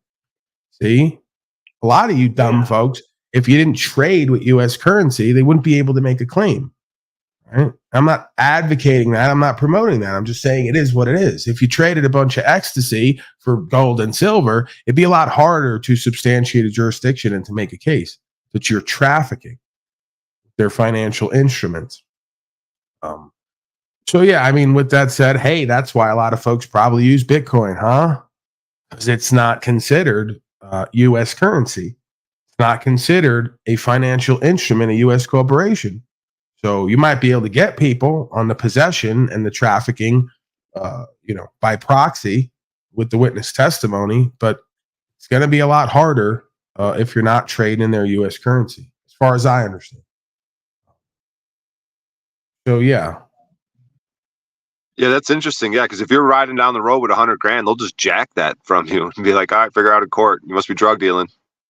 Yeah. Well, yeah, I mean, again, that's why you're basically considered a pauper if you don't hold gold and silver. There's really no point. The reality is the more you can get your assets on record and film it, make pictures of it, have it numbered, right? It's like, with the gun situation. They want to take guns. We've talked about it here before. I'm not going to go into specific detail, but let's just say they took my guns at one point. Let's just say maybe they took my guns at one point. Or not my guns, silly me. Guns that I was holding at the time for a trust. Right? I was administrating, upkeeping, maintaining for a trust, that property, which is numbered. So you can take it all day. You can make claims about what it is. It's harder to take guns because they're numbered and accounted for. Right now, if you got $10,000 in U.S. currency, they're going to take that. And we don't know where that was. We didn't see that. It's harder to account for that, right? So, yeah, I mean, at a certain point, if you're going to move around with value, one would say it's probably best to have value in property that is numbered and more easily accounted for so that you can have recourse. You know, the same thing kind of goes for gold and silver. It's probably less likely they're going to take and keep gold and silver than they are U.S. currency, because they're not going to go out of there clinking and clanking with gold and silver in their pockets. I mean, again, anyone will do anything. You know, they get a gold bar, it's worth $3,000, and they can get out of there without clinking and clanking and making too much of a scene. They're going to do it. But if you got $10,000 in silver coins that are a big fucking box, now they got to get into it. They got to open it up. They got to take out whatever they want. You got it numbered and accounted for and pictures of it, and it comes up shy. It's not going to look good for them. I mean, the same thing kind of goes for, not that you'd be able to have the recourse, but if they took U.S. currency and you had the money all pictured and accounted for with the numbers, whoever's found with that money is going to be in trouble. But good luck finding that, right? It just tends to be that when you have physical property, they're going to usually log it. You know, and the larger it is, the more difficult it is to abscond with it. But again, I also just go under anyone will do anything if they're desperate enough, they're broke enough, and they think they get away with it. So you ride around with gold and silver too, and it's not numbered, which they're not, and it's not accounted for. And even if it is, it's your word against theirs. If you don't have it on camera, this is why I tell folks, you should have, and going forward, when I get back to traveling, I'm going to have a whole camera set up for the inside of my car. The phone is not enough. So why everyone at this point doesn't have body cameras and cameras in their car, it's like $100 investment. You know, if you could do that, it's going to make it a lot less likely between their body camera and your inside camera that they're going to start to take shit on that camera. With that said, we see videos of them every day doing it. They'll fucking plant drugs with a body camera in front of the whole thing. They'll steal with the body camera on. You know, people are people. But yeah, as I've said, this is just common sense to me.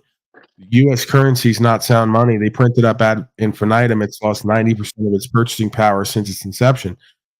If everyone was smart and they understood how the economy worked, they would only hold gold and silver as savings or investments. They would not hold cash. They would return all that cash back to its origination point, and thereby ensuring the economy would not only continue to exist, it would proliferate, or it would prosper. Yeah, the fact that so many folks hold U.S. currency at a bank is why they have to print up more, thereby devaluing it, and thereby upping the value of gold and silver.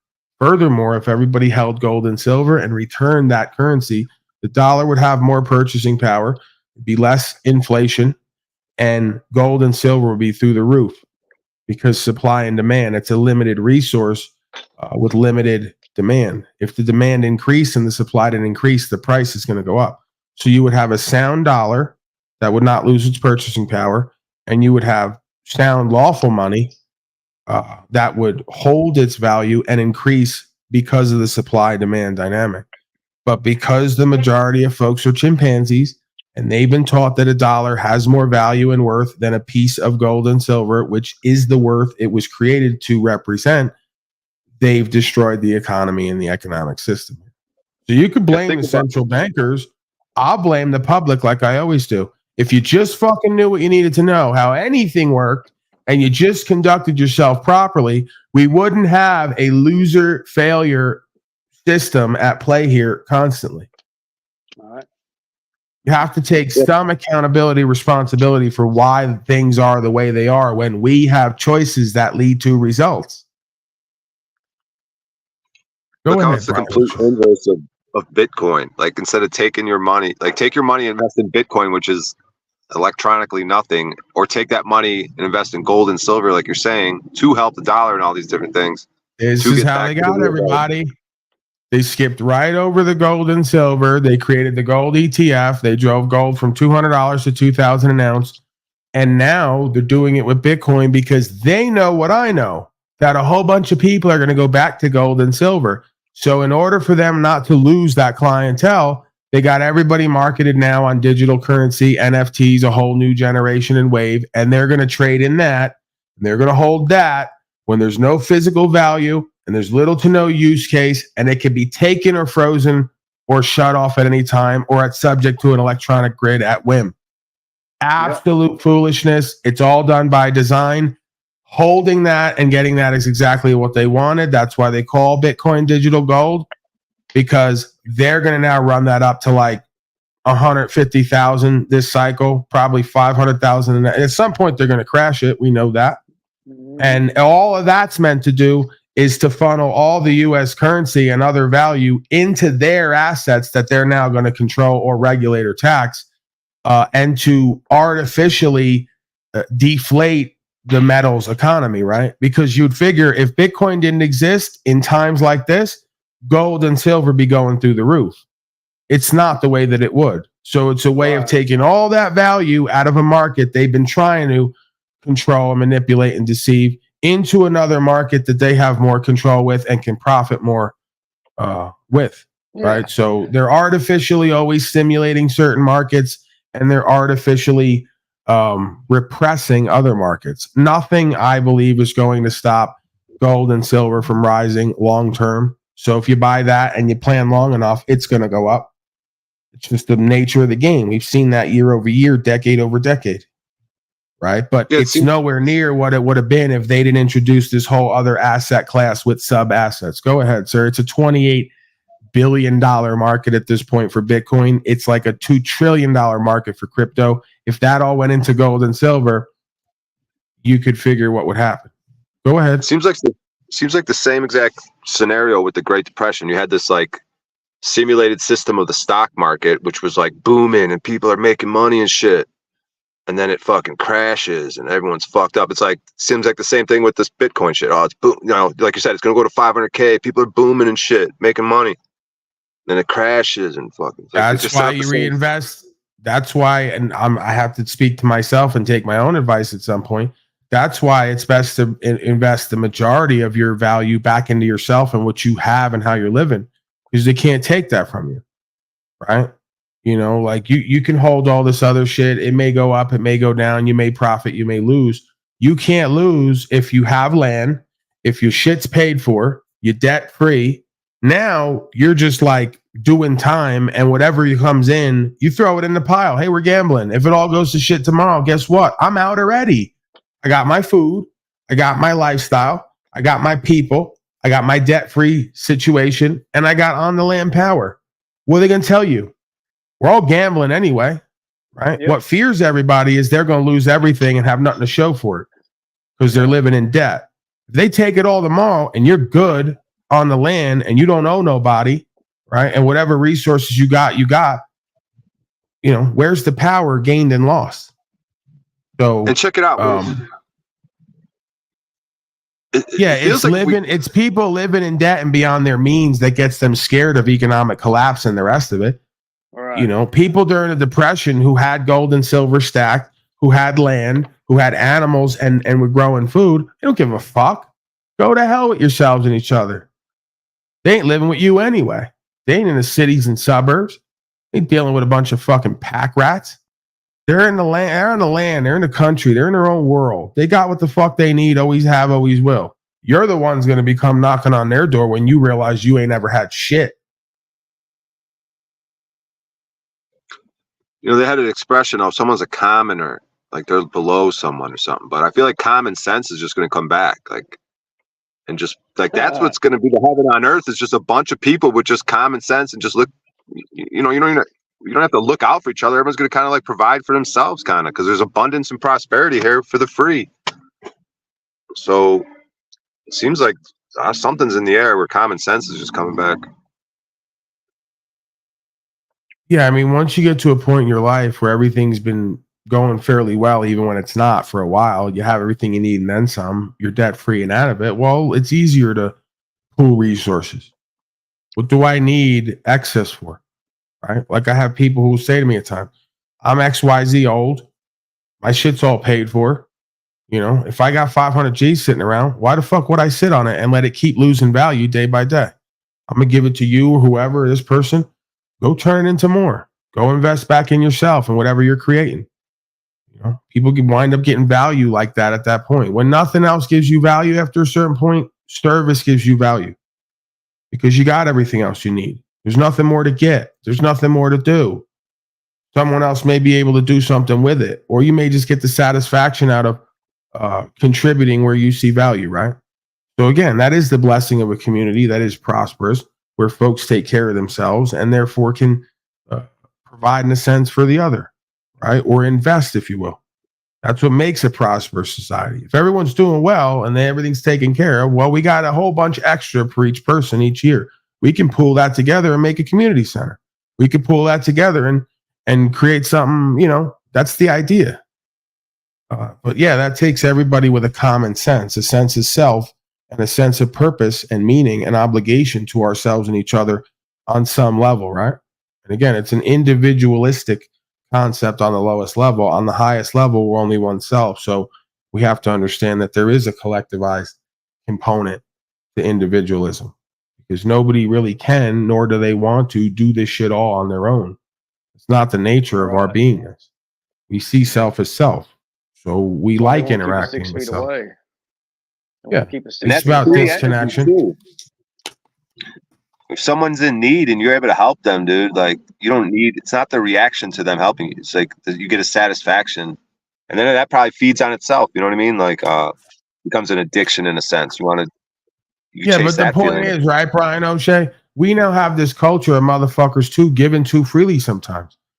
You know, where it's like, hey, we like you and we want to see you do good, so we're going to give you some shit. The Christ of being didn't give motherfuckers fish. He taught them to fish.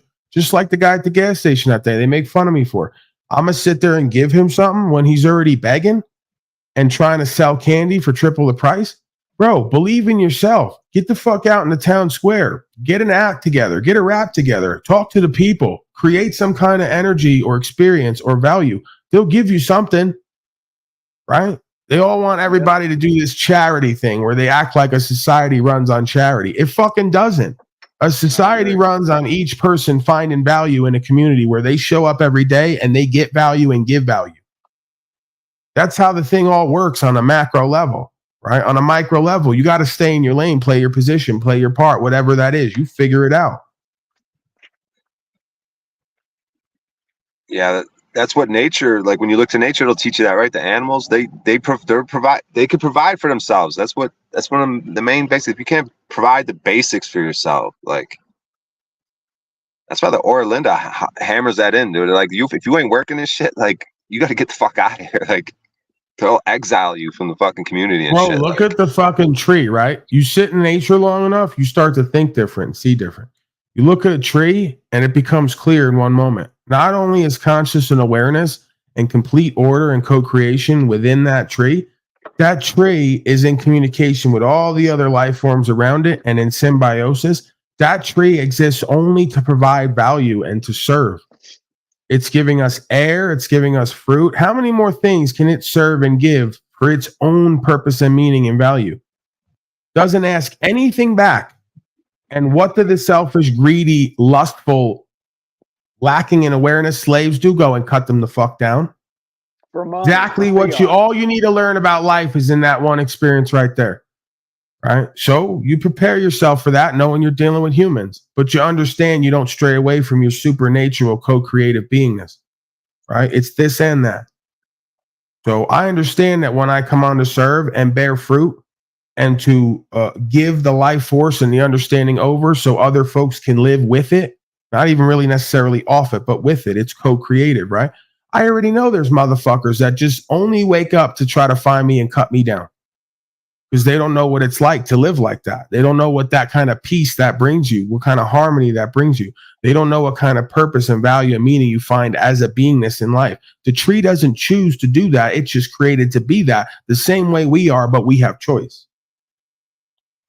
And check it out. The trees are able to communicate. I think this is like mainstream information. The trees communicate with each other somehow, and they know if a tree is being withheld water and needs water, so the other trees will withhold theirs so that the other can get what it needs. And so if you chop down a tree, they have a connection to each other. So you look, you know what I'm saying? They don't see the bigger picture of like how that tree could have been helping out another tree down the block. In that whole bro. I system. was sitting there one day in the forest and I noticed, like, it again became clear to me that the trees will grow outward until they touch each other, and then they only grow up together. They only rise together. They do not impede each other's movement. You think that's an accident? Next time you're in the forest, I want you to look at the ratio relationship to the trees and how no matter how big the fucking tree is or how small, they only grow out till they just start to touch each other, and then they continue upward together. Never does it occur to them to continue to move outward to impede the movement and the momentum of the other individual, right? And I know that those trees communicate with each other like this, right? They can feel, the tree can feel the other tree there, and it says, oh, okay, that must be where the other tree's boundaries begin and end. That must be the other self there. And it does it all the way around the tree. And they all, each one do it around the tree till they all barely touch each other.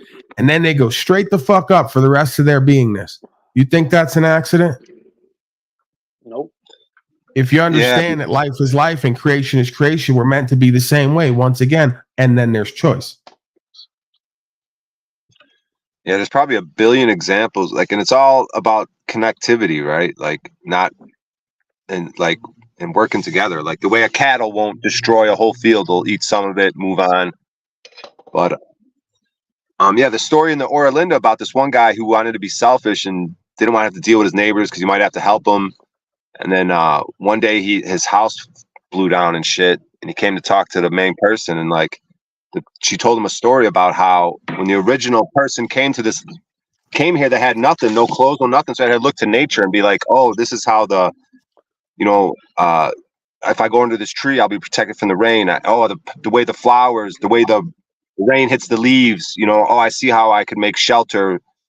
So you learn from nature. This person just had nothing and learned from it, right? So the moral was to this guy was like, you're not connected enough. You don't see the connectivity. You want to be selfish. So they basically just shamed him and like sent him on his way. Like, yeah, man, this is what you get when you wanted to be selfish and you didn't want to have to help anyone. So I don't know. There's but it's just interesting how it goes back to nature. They'll bring nature to it, which I guess is just the connectivity. Just like through my mild samadhi experience, you just look at everything you see the connectivity. That's how nature must be. That the birds and everything, they just feel connected to each other. They understand the big system. Right. Beyond the beliefs and what the mind does, it's just pure connectivity, co-creativity. But that's the smallest and biggest disconnect and impediment is belief about oneself and the world and how it all fits together. It gets in the way every time. Right. So obviously the birds don't have to talk to themselves and each other to know how to fly in perfect formation, because it's oneself, oneself, oneself, oneself. And there is no impediment with beliefs. And this is why I say culture's not your friend. Culture's your enemy. Because all it does is create a cult where they separate everyone based on what they believe about themselves and each other. It's called politics. No one's interested in the facts and the truth and what we need to know. They're only interested in what everyone believes and having a choice. It's the first way to destroy a co-creative civilization, is to give everybody a democratic choice to align with who's going to lead them based on what everyone believes. You lead yourself with that co-creative spirit and force as oneself, seeing the other as self. There's only one way in and one way out of this, and it's not going to come from a societal cultural mechanism called politics, religion, economics, or any of the rest of it. This is conscious and awareness 101, and everything else extends off of that, not the other way around. Hold on, I got to screen somebody. Greetings, Charles. How are you? Hi. Just make sure this is on YouTube, right? Absolutely. Okay. Do you know who Ronnie McNutt is? No, I don't. Oh boy. So basically, go on Reddit, search up Ronnie McNutt full video. Then you'll find your results. This sounds like Brandon, the Looney Tunes. It's not Brandon Peanut Power. Thank you, co-producer. I can Oh, yeah, handle it. I also have a powerful message for all the black people watching. I'm not trying to sound racist, but I have a message. Okay, I'm gonna let you go because I'd rather not even hear your message for all the black people watching. I have a feeling that something is coming other than actually inspiring positive message. Forgive me if I'm mistaken on that, but I'm gonna go ahead and Good call. presume something there. Okay. Yeah.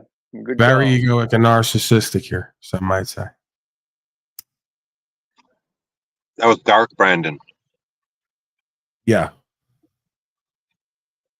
You know how Power can't, like, he thinks everyone with autism is the same person, like all black people look alike. You know, he can't distinguish this. Yeah, I know. He's got the same affect. You can't distinguish the subtle differences in the tonality and the pauses and the inflection. But I can, luckily enough. So, Well, that guy before Chris, he's cool. He actually he knows you from me and me from Wiz, I think, if I remember him correctly. I don't know what any of that means. From like 2 hours ago, that guy Chris that came up and then immediately bounced. Yeah, he has tech issues a lot, but he's cool. Oh, okay. Well, you know, you get the game here. You open the portal, and it's bound to at some point open up to certain folks who want to do everything we talk about: influence and detract and distract and project onto, and you know, some might say demonic folks. Some might say. But yeah, about those trees, man, it's crazy. Right outside the front door here, there's a bunch of these little wispy trees. I don't know exactly what kind of trees they are, but they literally grow up, and then right around the gutter, they curve and go around in a half moon or a half circle. It's incredible, man. It really is incredible. You have to see it. And then there's you know, like they're reaching for the sunlight. I mean, that's what they're doing. But then there's also this other palm tree, a giant palm tree, that we've had people come by before. Like so many people want this palm tree, you know, tree guys, and otherwise, not even tree people or landscaping people. And it's because it's worth so much money because people would want to plant it on their property probably because it literally it got pulled down from a hurricane, and it grows. It literally goes up a little bit, and then it goes completely fucking sideways, and then towards the like fourth quarter of the tree, maybe it starts to grow up again. And so my Yeah, cats well, are that's the thing, right? Even that peanut power, you can fucking get a tree because you know, I've thought about doing everything, whatever I'm passionate and into, you can make a living with. You don't have to be money motivated to let value show up for what you enjoy doing and what is like fascinating. You get one tree, pretty cheap online. You know, take cuttings from it, sprout a whole bunch of new trees. Now, they can come get that kind of tree from you, a kind of tree no one else can get, right? And obviously, you got to make sure it can do well all times of the year, wherever you're at. But there's another fucking, you know, way that folks can generate a living and work with nature. And, you know, the tree has feelers, but ultimately it's holographic. So I don't believe that you do any long-term loss, injury, or harm to the tree. It just grows 2 more branches, right? You take that branch and you make a whole new tree with it. And you replace some tree that some slave's going to cut down to paint the wood with some toxic lacquer and give you cancer, building you a slave house.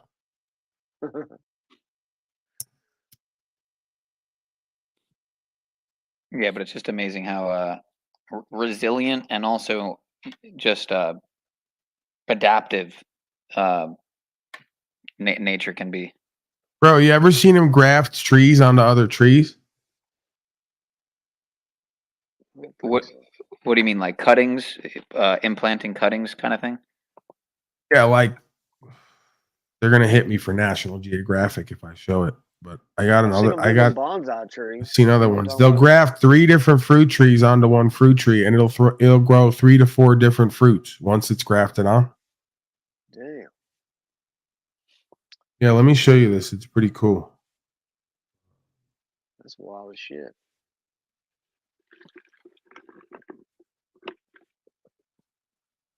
Yeah, I got one tree that grows like apples, pears, bananas.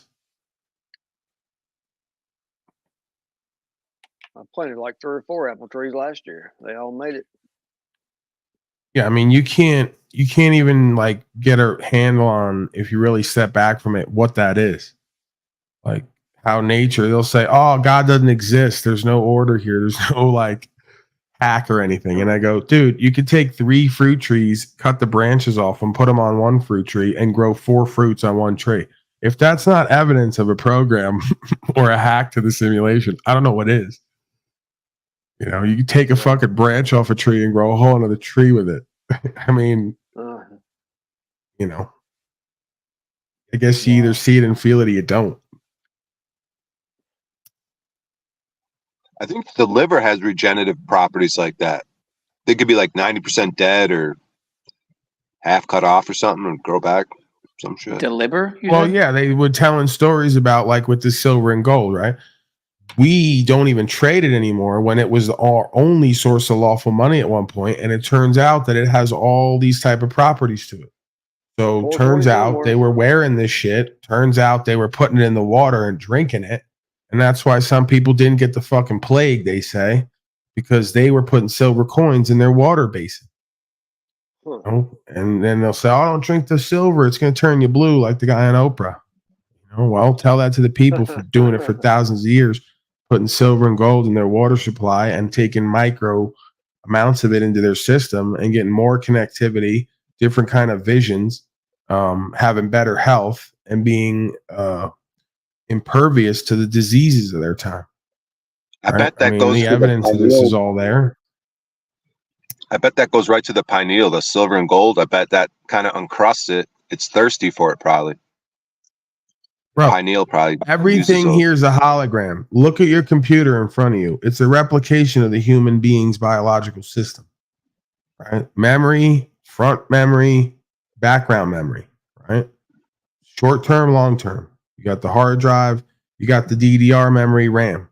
Right? You got a graphics processor. Lets light in, turns it into imagery, sends signals. You have a central processing unit. Right? You have a motherboard. Essentially, you have an electrical source component, the heart, which is an electrical device that supplies electrical power. So, what do you think's in the computer? Silver and gold? I mean, is it always a fucking coincidence that everything is a replication or a corruption of the original, and within that you find self again, and you find the components of self? I mean, you know, again, you see it and feel it or you don't.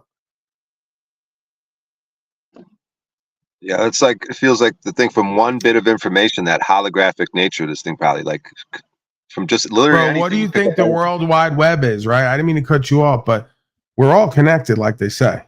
Pretty much proven that. That's the World Wide Web, internet.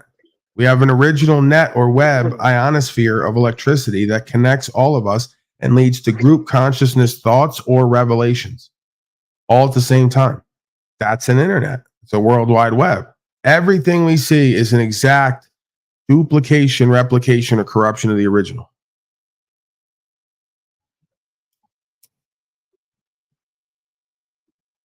Go ahead, Yeah, Brian O'Shea. Don't let me interrupt you. Yeah, now there's Indra's web, which has a drop of dew. There's Indra's web, and where each line intersects, there's a drop of dew throughout this whole entire web, and so you have the vision of every other drop of dew inside of each drop of dew, which I think is a simulation of some. Each dew drop is like a simulation of the others. I don't accept this, and it's a slippery slope from having humor about this whole thing to being victimed. Right, having a victim consciousness. You wouldn't enjoy life the way you did if this creator wasn't sadistic the way it was. I see your sense of humor. I see what you do in chat. So how are you going to do criticism on the one self that is the creator or replication of you when you're the same fucking way? Right? You can call it sadistic if you catch a feeling about it, but the reality is it takes all things to make it work.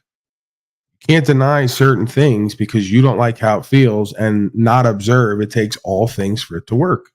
How you feel about it is a choice. So this I contend how you feel about it, which is a choice, is not of your best interest. There's really no benefit to living life where you're constantly having feelings or choosing feelings. Doesn't mean you're absent of feelings in life, right? Empathy, ecstasy in a sense. If you want to talk about euphoria or co-creation, enlightenment, right? A lightning or an ecstasy, ecstatic beingness to the cellular state. That's not really even emotion and feeling. That's just a product of the beingness after a certain point, it seems to me. So one would have to conclude enlightenment, nirvana, is a state of ecstasy devoid of emotion.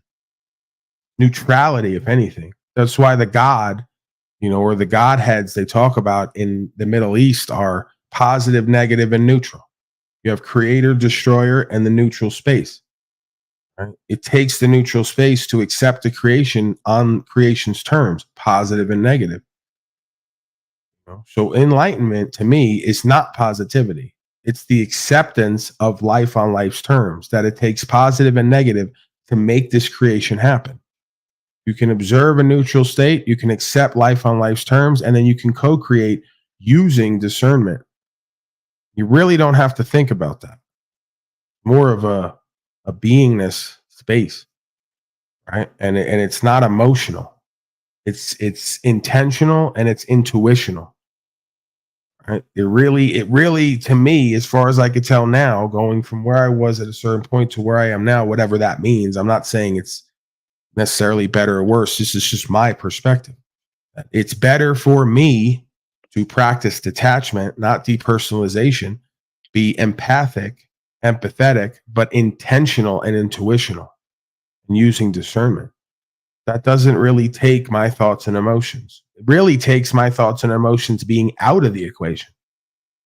The rest of it is just beingness, right? The way we're created to be. And of course, part of that obviously is probably learned through experience. Thoughts on any of that, Brian O'Shea? I was stuck on that symbol that you've been working with, this snake. I kind of wanted to chat about that a little bit. Yeah, get in the snake. I'm going to put you in the snake. Hold on.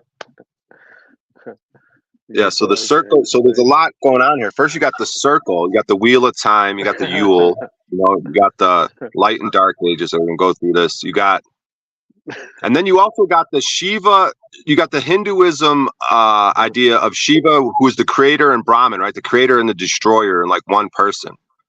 So the creator, the head, right? It's the brainiac, but then you got the destroyer, who are the same person. So there's the light age would be the head, but then as you go cycle through, you're gonna get to the bottom where you just, it's all over. You get devoured and start over again, or something.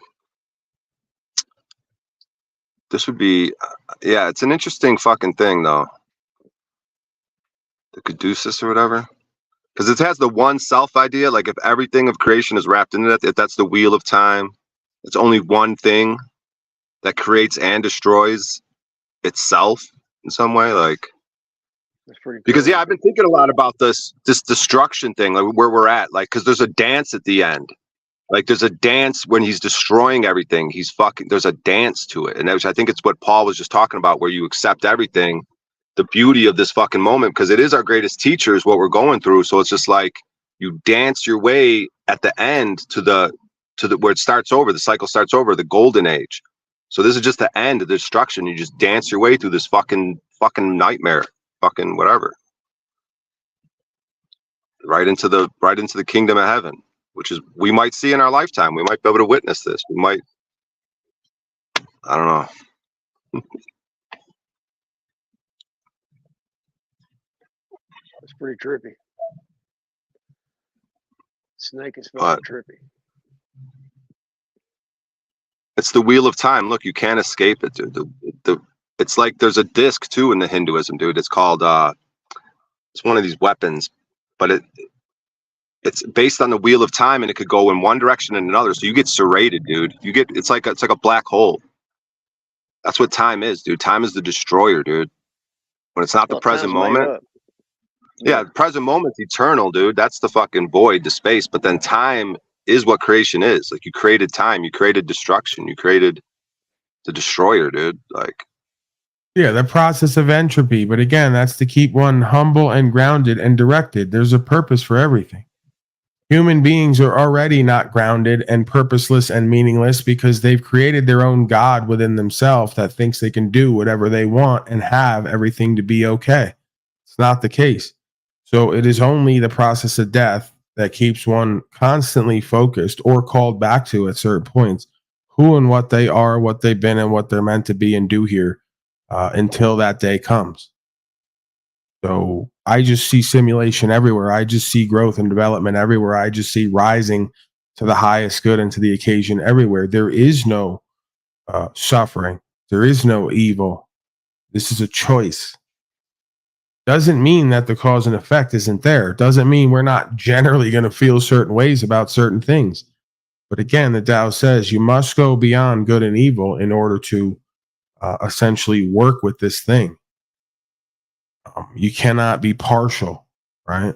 You have to see all of it objectively as much as possible for what the purpose is, what the meaning is, beyond what you like and don't like, what you want and don't want, and how you feel about it.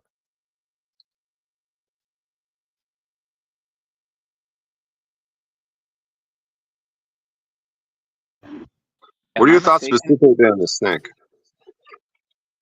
Acceptance for what is on life's terms is how we take power back over what we cannot control. Right? Mm-hmm.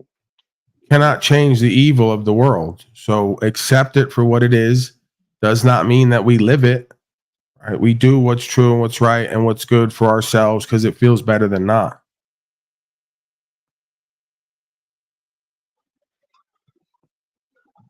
Yeah, if the snake is evil, it eats itself in the end anyways. Like all these schemes they have, what's the end of it? Like everyone's just dead and poisoned and fucking it always undoes itself and you can't change it. This is the point. This is what leaves a lot of Christians paralyzed in their life. They've accepted the prophecy. They say it's all there. We can't change it. So we're going to do nothing with ourselves and in this life about what we're doing and being and how we're living. And that's the insidiousness, the subtlety of it, right? We're here to do and be what we're here to do and be. We accept life on life's terms. That comes with good and evil. It feels and is better for the self to do good as much as possible. It works out better that way.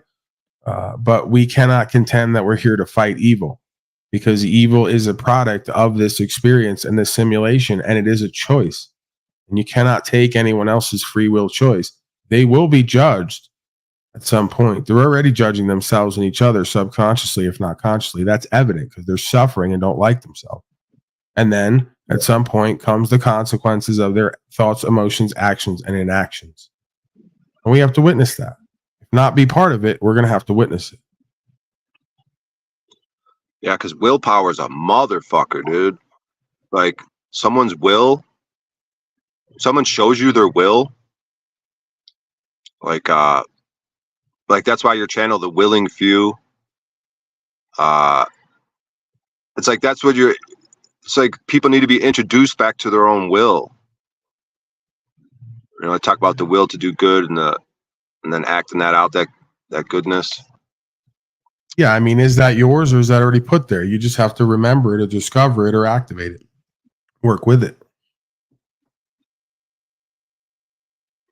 I'm just calling out to that part of you, right? You don't really create it or destroy it. You just observe it and recognize it, or it takes a back seat. And then you start doing what everyone else does, what they tell you you're supposed to do.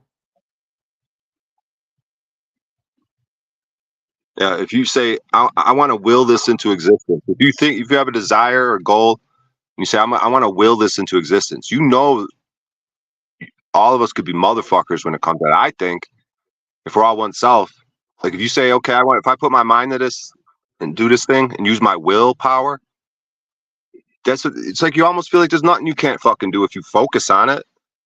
Like what the fuck? Like willpower is a motherfucker, dude. Yeah, well, that's why, Jay-Z, Hova will give you the game just like the nothing real can be threatened, nothing unreal exists. So on the highest level, you really can't be created here or destroyed. You just come into this place to have an experience and then you leave. And obviously, what is stood for or how you live can never be destroyed as well. right? Because it's always been here. It's always a part of who and what we all are collectively and individually. You either observe it and recognize it and live it, or you don't. And if you do, you're prosperous and you're led and guided and protected and revealed, it seems. If you don't, you're going to suffer anyway. So this is about faith over fear. All that this creation and this simulation is asking from each participant is faith over fear as much as possible.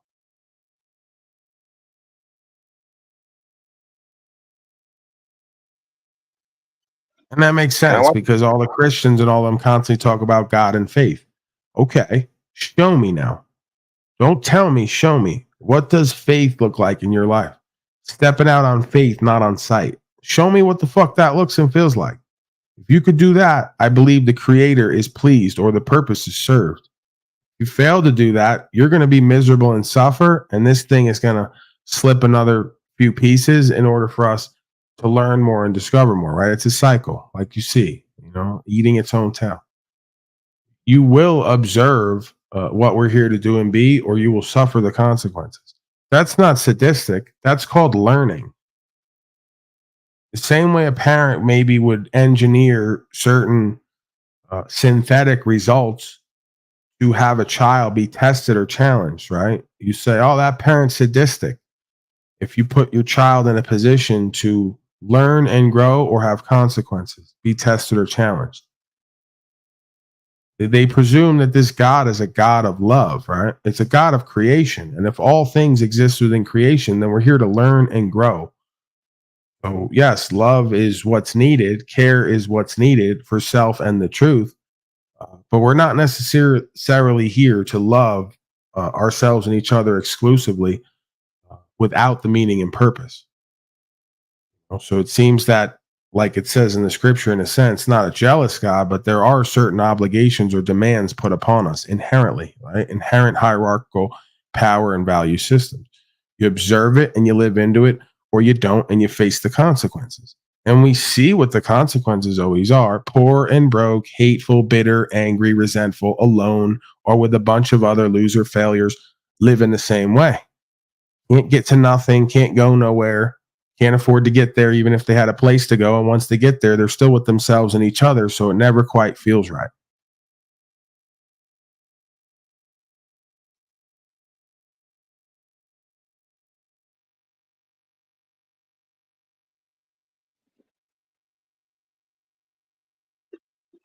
Can we watch a cop shoot a slave, please?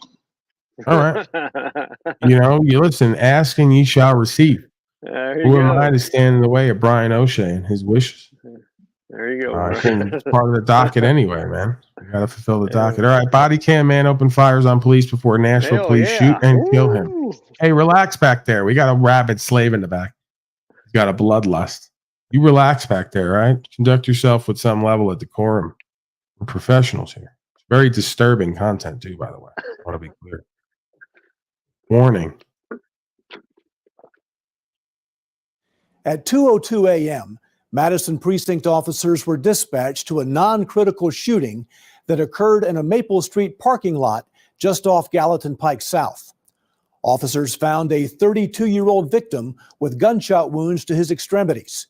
He was transported to a local hospital and would not tell detectives what occurred. That shooting scene was cordoned off by crime scene tape for evidence processing. Take your hands out your pockets for me. Hey, stop!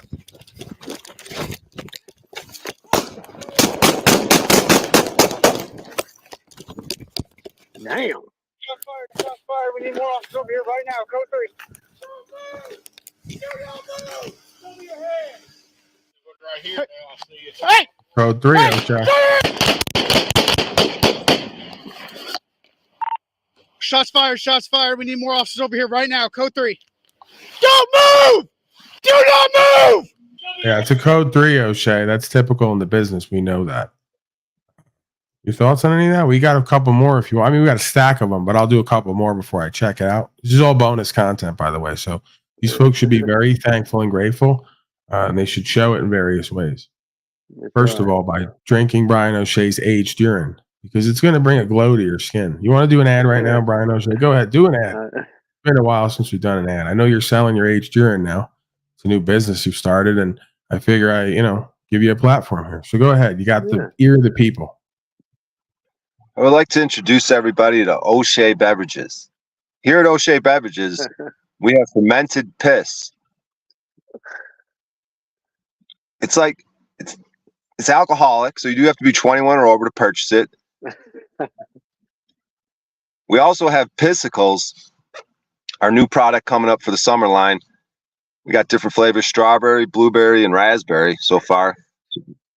Anyone has any ideas? And we also have a bottle of aged urine. It's aged at least 5 months.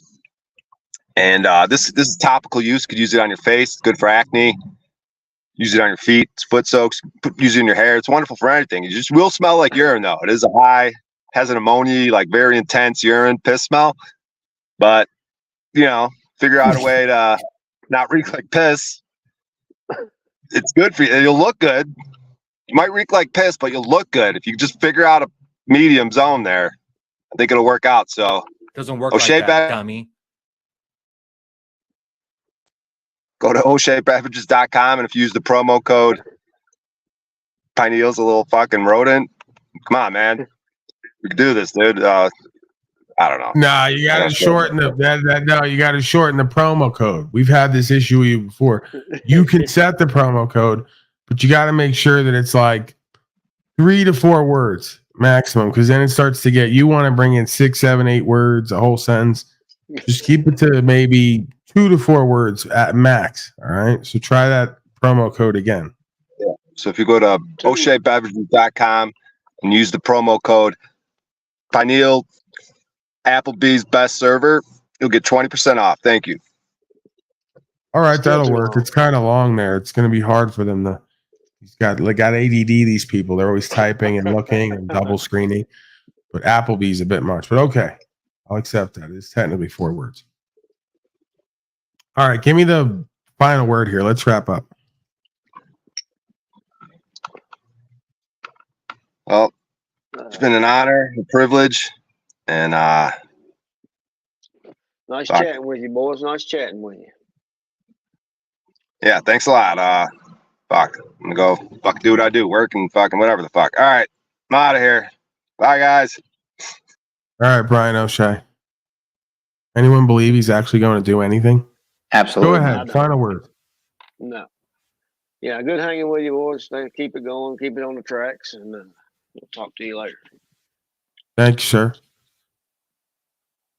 With that accent, I'm kind of wondering, is he 5 Speed's brother, relative, maybe? Is that me being stereotypical again? I don't know. All right. Get some sustenance. Appreciate you. And hopefully we'll get Steve back after his day off. So yeah, appreciate you. Peace, prosperity, Pineal Power. I'll see you tomorrow. Much love. All right, Pineal Power. You're out of here. I'm out of here. I'm not even giving a sign off tonight. I'm going straight to the outro. Okay? I don't care what anyone thinks about it. I'm stealing one from Wizard. I love you. I don't give a fuck if you love me back. All right, I kind of do. Bye. The government is a figment of your imagination. It's an artificial, intelligent overlay. It is only a concept. It's a play. It's a performance. It's an act. They love when I have to fucking go off. I can look at something from a few different sides, and I can see where it all connects, despite what they're telling me. Right? They just look at what they're told. I look at what makes sense. They'll say I'm doing word salad. They'll say that I'm just going off on my own tangent, but that is because my mind works in a different way than the majority of the slaves. You guys are all in your feelers and never see the logic behind life, how it all moves together and fits together and how it works. So when you learn to check your feelers and move them out of the way and just observe with clarity and presence and awareness, you will make the right determinations and the right decisions. It's all the same shit over and over again. And no matter how much I speak on self-empowerment, self-mastery, self-reflection, you all have a belief and a feeling that's going to trump that. Ancient wisdom that works for everybody who embodies that. You're not your own God. I know you want to be, but you're not. As soon as you get in line with what that thing wants from you or what is, you'll stop having these fucking problems. problem. I view all the rest of this shit as a distraction. Governance is an act and a play, and it requires your belief and participation. The culture, the society, the legal system, the legal society, policy, statute, and code is the original artificial intelligence and state of consciousness that has been overlaid on the NI.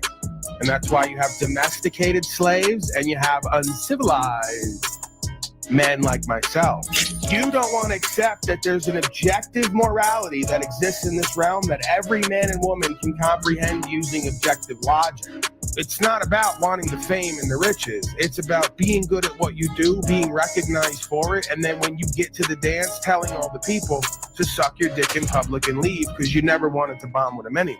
That's the whole point of being true to yourself, is so that wherever you get to that you're meant to go, you don't have to change that. Quite the opposite. That's what got you there. I got a direct link to that spirit and to the people who shit in. You can't get it. Hey, dumbass. That's beyond worldly power. That's where you go beyond the ceiling that they don't want you to go beyond. That's the stage of inspiration and empowerment. They can't control you no more. They can't influence you no more. They can't put fear on you and things around you to stop you from being who and what you're meant to be. That's the game for me. That's the game for all of us, I thought. Actualized and realized. Written on our heart, first and foremost, through common sense, that if not overlaid with some dogma and indoctrination, we could all communicate harmoniously. Right? So I'm never going to accept, unless my perspective completely changes, that there isn't an objective morality here that can be hit as a standard and understood by any being with the capacity of objective logic, understanding right from wrong. Okay? So you just want to say statute, policy, and code is law, and the law is the law, even though they're making it up and revising it constantly. And it's not always in line with objective right from wrong.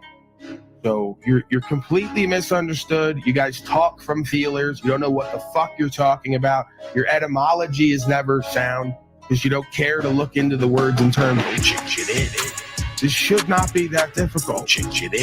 But for beings who've lost the ability to imagine, I'm sure that it's quite the Herculean task. You should be able to zoom out and see all the connections and how it relates. You can't do that? You have no business speaking to someone else who can. There is no selfless component to you folks' consciousness. And it's evident because you constantly project onto others how selfish you think they are because you don't think that that state of consciousness is attainable. Embarrassing.